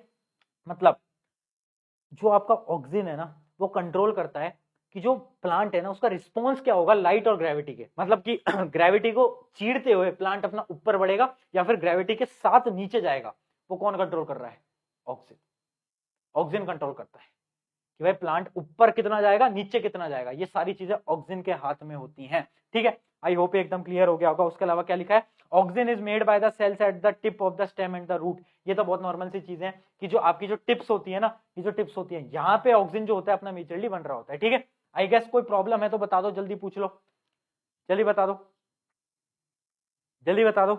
लास्ट वाला पॉइंट, लास्ट वाले पॉइंट में कुछ नहीं है। अरे यार ये जो टिप्स होती है ना, आपकी जो स्टेम मान लो या फिर आपकी जो रूट्स है, उनके जो टिप के जो सेल होते हैं ना, सेल, उसी से ही ऑक्सिन बन रहा होता है, उसी में ही होता है, मतलब मेजरली मान लो उन्हीं जगहों पे आपका ऑक्सिन प्रेजेंट होता है। और ये तो ऑब्वियस सी बात है, जब ऑक्सिन आपकी ग्रेविटी और सनलाइट को कंट्रोल कर रहा है तो ऑब्वियस सी बात है ना, वो तो स्टेम के टिप पे और रूट के टिप पे होगा। ये पॉइंट भी आप याद कर सकते हो कि आपका जो ऑक्सिन होता है ना, वो उन सेल्स के अंदर होता है जो कि टिप में होते हैं, स्टेम और रूट्स के। एकदम क्लियर? बताओ कोई समस्या हो तो बता दो। इथाइलिन क्या करता है? रिपनिंग ऑफ फ्रूट, याद रहेगा, ethylene ripening of fruit, fruit को पकाता है। ऑक्सिन क्या करता है? ग्रोथ ग्रोथ कंट्रोल करता है। उसके अलावा जो अपने ग्रेविटी और सनलाइट का जो रिस्पॉन्स है उसको कंट्रोल करता है। गिबरेलिन क्या करता है? मेन क्या है उसका? Germination of seed. Cytokinin, cytokinin और ऑक्सिन में डिफरेंस क्या है? जल्दी बताओ, जल्दी बताएं, जल्दी बताएं, चैट सेक्शन में आपकी इंफॉर्मेशन, आपकी मेमोरी चेक कर ली जाए, जल्दी बताएं। और अपना लास्ट एब्सिसिक एसिड, वो क्या करता है? एब्सिसिक एसिड क्या करता है भैया बताएं यार जल्दी से। एब्सिसिक एसिड ऑब्वियसली बात है ग्रोथ को रोकता है, stops the plant from growing, ये है हमारा एब्सिसिक एसिड, ठीक है। एकदम क्लियर? सारे पॉइंट हो गए हमारे कवर, जल्दी बताएं। कोई अगर कोई भी समस्या इसमें आ रही है, तुम कह रहे हो प्रशांत भैया ये चीज वापस समझा दो, तो बता दो, क्योंकि हमारा ऑलमोस्ट पूरा का पूरा लेक्चर खत्म हो गया है। ये मैंने आपको बता दिया था, साइटोकिनिन ओपनिंग ऑफ स्टोमेटा, याद रखना, साइटोकिनिन ओपनिंग ऑफ स्टोमेटा। पांचों के पांचों आपके हार्मोन जो पूछे जाते हैं मैंने 5 करा दिए, इससे बाहर कुछ नहीं आएगा, ये मेरी गारंटी है। ठीक है, हाँ अगर आपको स्कूल के पेपर में टीचर ही कोई अजीब सा पेपर बना दे आपके प्री बोर्ड वगैरह में, तो वो एक अलग चीज है, बट बोर्ड में नहीं आता है ना। टीचर तो देखो, स्कूल के टीचर तो कुछ भी कर सकते हैं, वो तो उनकी मर्जी है, उसको हम रोक नहीं सकते। बता दो कोई और समस्या हो किसी भी हार्मोन में या कुछ भी आपको प्रॉब्लम हो तो बता दो, वरना हम एंड करते हैं। आई गेस सारा हमारा हो ही गया है। हाँ ट्रॉपिज्म हमने सारी चीजें पढ़ ली है, कैमो हाँ सारे ट्रॉपिज्म हो गए, सही है, बहुत बढ़िया बहुत बढ़िया बहुत बढ़िया। याद रखना वो जो मैंने आपको मेजर बताए थे ना कि जो प्लांट हार्मोन है उनके मेन काम क्या है, वो याद रखना। ग्रोथ में काम आते हैं, ग्रोथ को रोकने में भी काम आते हैं, जो हमारे सीड्स होते हैं उसके जर्मिनेशन में भी काम आते हैं, उसके अलावा इसमें भी काम आते हैं। किसमें? मूवमेंट ऑफ स्टोमेटा, स्टोमेटा की जो ओपनिंग होती है उसमें काम आता है। कौन सा आता है? साइटोकिनिन काम आता है। याद रखना है सारे पॉइंट, इंपॉर्टेंट है।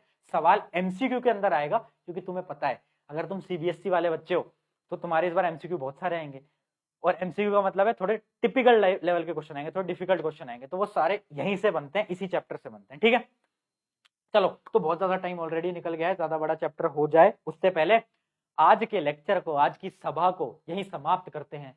फिर से मिलिएगा, फिर से जल्द ही हम दोनों के बीच में मुलाकात होगी। अगर आपको इस लेक्चर को आपको सीखने में मदद मिली है, पसंद आया है, तो चैनल सब्सक्राइब करो मत करो तुम्हारी इच्छा है, बट मैं एक गोल के साथ चल रहा हूं। मेरा लक्ष्य है स्टूडेंट्स की मदद करना, एजुकेशन में थोड़ा बहुत बदलाव लाना, पढ़ने और पढ़ाने के तरीके को बदलना। तो तुम्हें क्या करना है, अपने एक मित्र के साथ इस वीडियो को शेयर कर देना, अपने व्हाट्सएप ग्रुप पे डाल देना है, अपने दोस्तों को बता देना है, अरे भाई सुन प्रशांत भैया ने बायोलॉजी पढ़ा दिया है, देख ले। और अगर ये सब नहीं कर सकते तो इंस्टाग्राम पे मुझे टैग कर देना इसका स्क्रीनशॉट लेके कि हाँ प्रशांत भैया, जो भी आपको लेक्चर जैसा भी लगा, अगर अच्छा नहीं लगा वो भी मुझे इंस्टाग्राम पे टैग करके बता सकते हो। ठीक है, इंस्टाग्राम आईडी डिस्क्रिप्शन में कहीं पर होगी। इसी के साथ शुक्रिया एवरीवन, मेरा नाम है प्रशांत। यहाँ पर हमारा कंट्रोल एंड कोऑर्डिनेशन खत्म होता है। अगला चैप्टर कौन सा चाहिए कमेंट में जरूर बताना। शुक्रिया।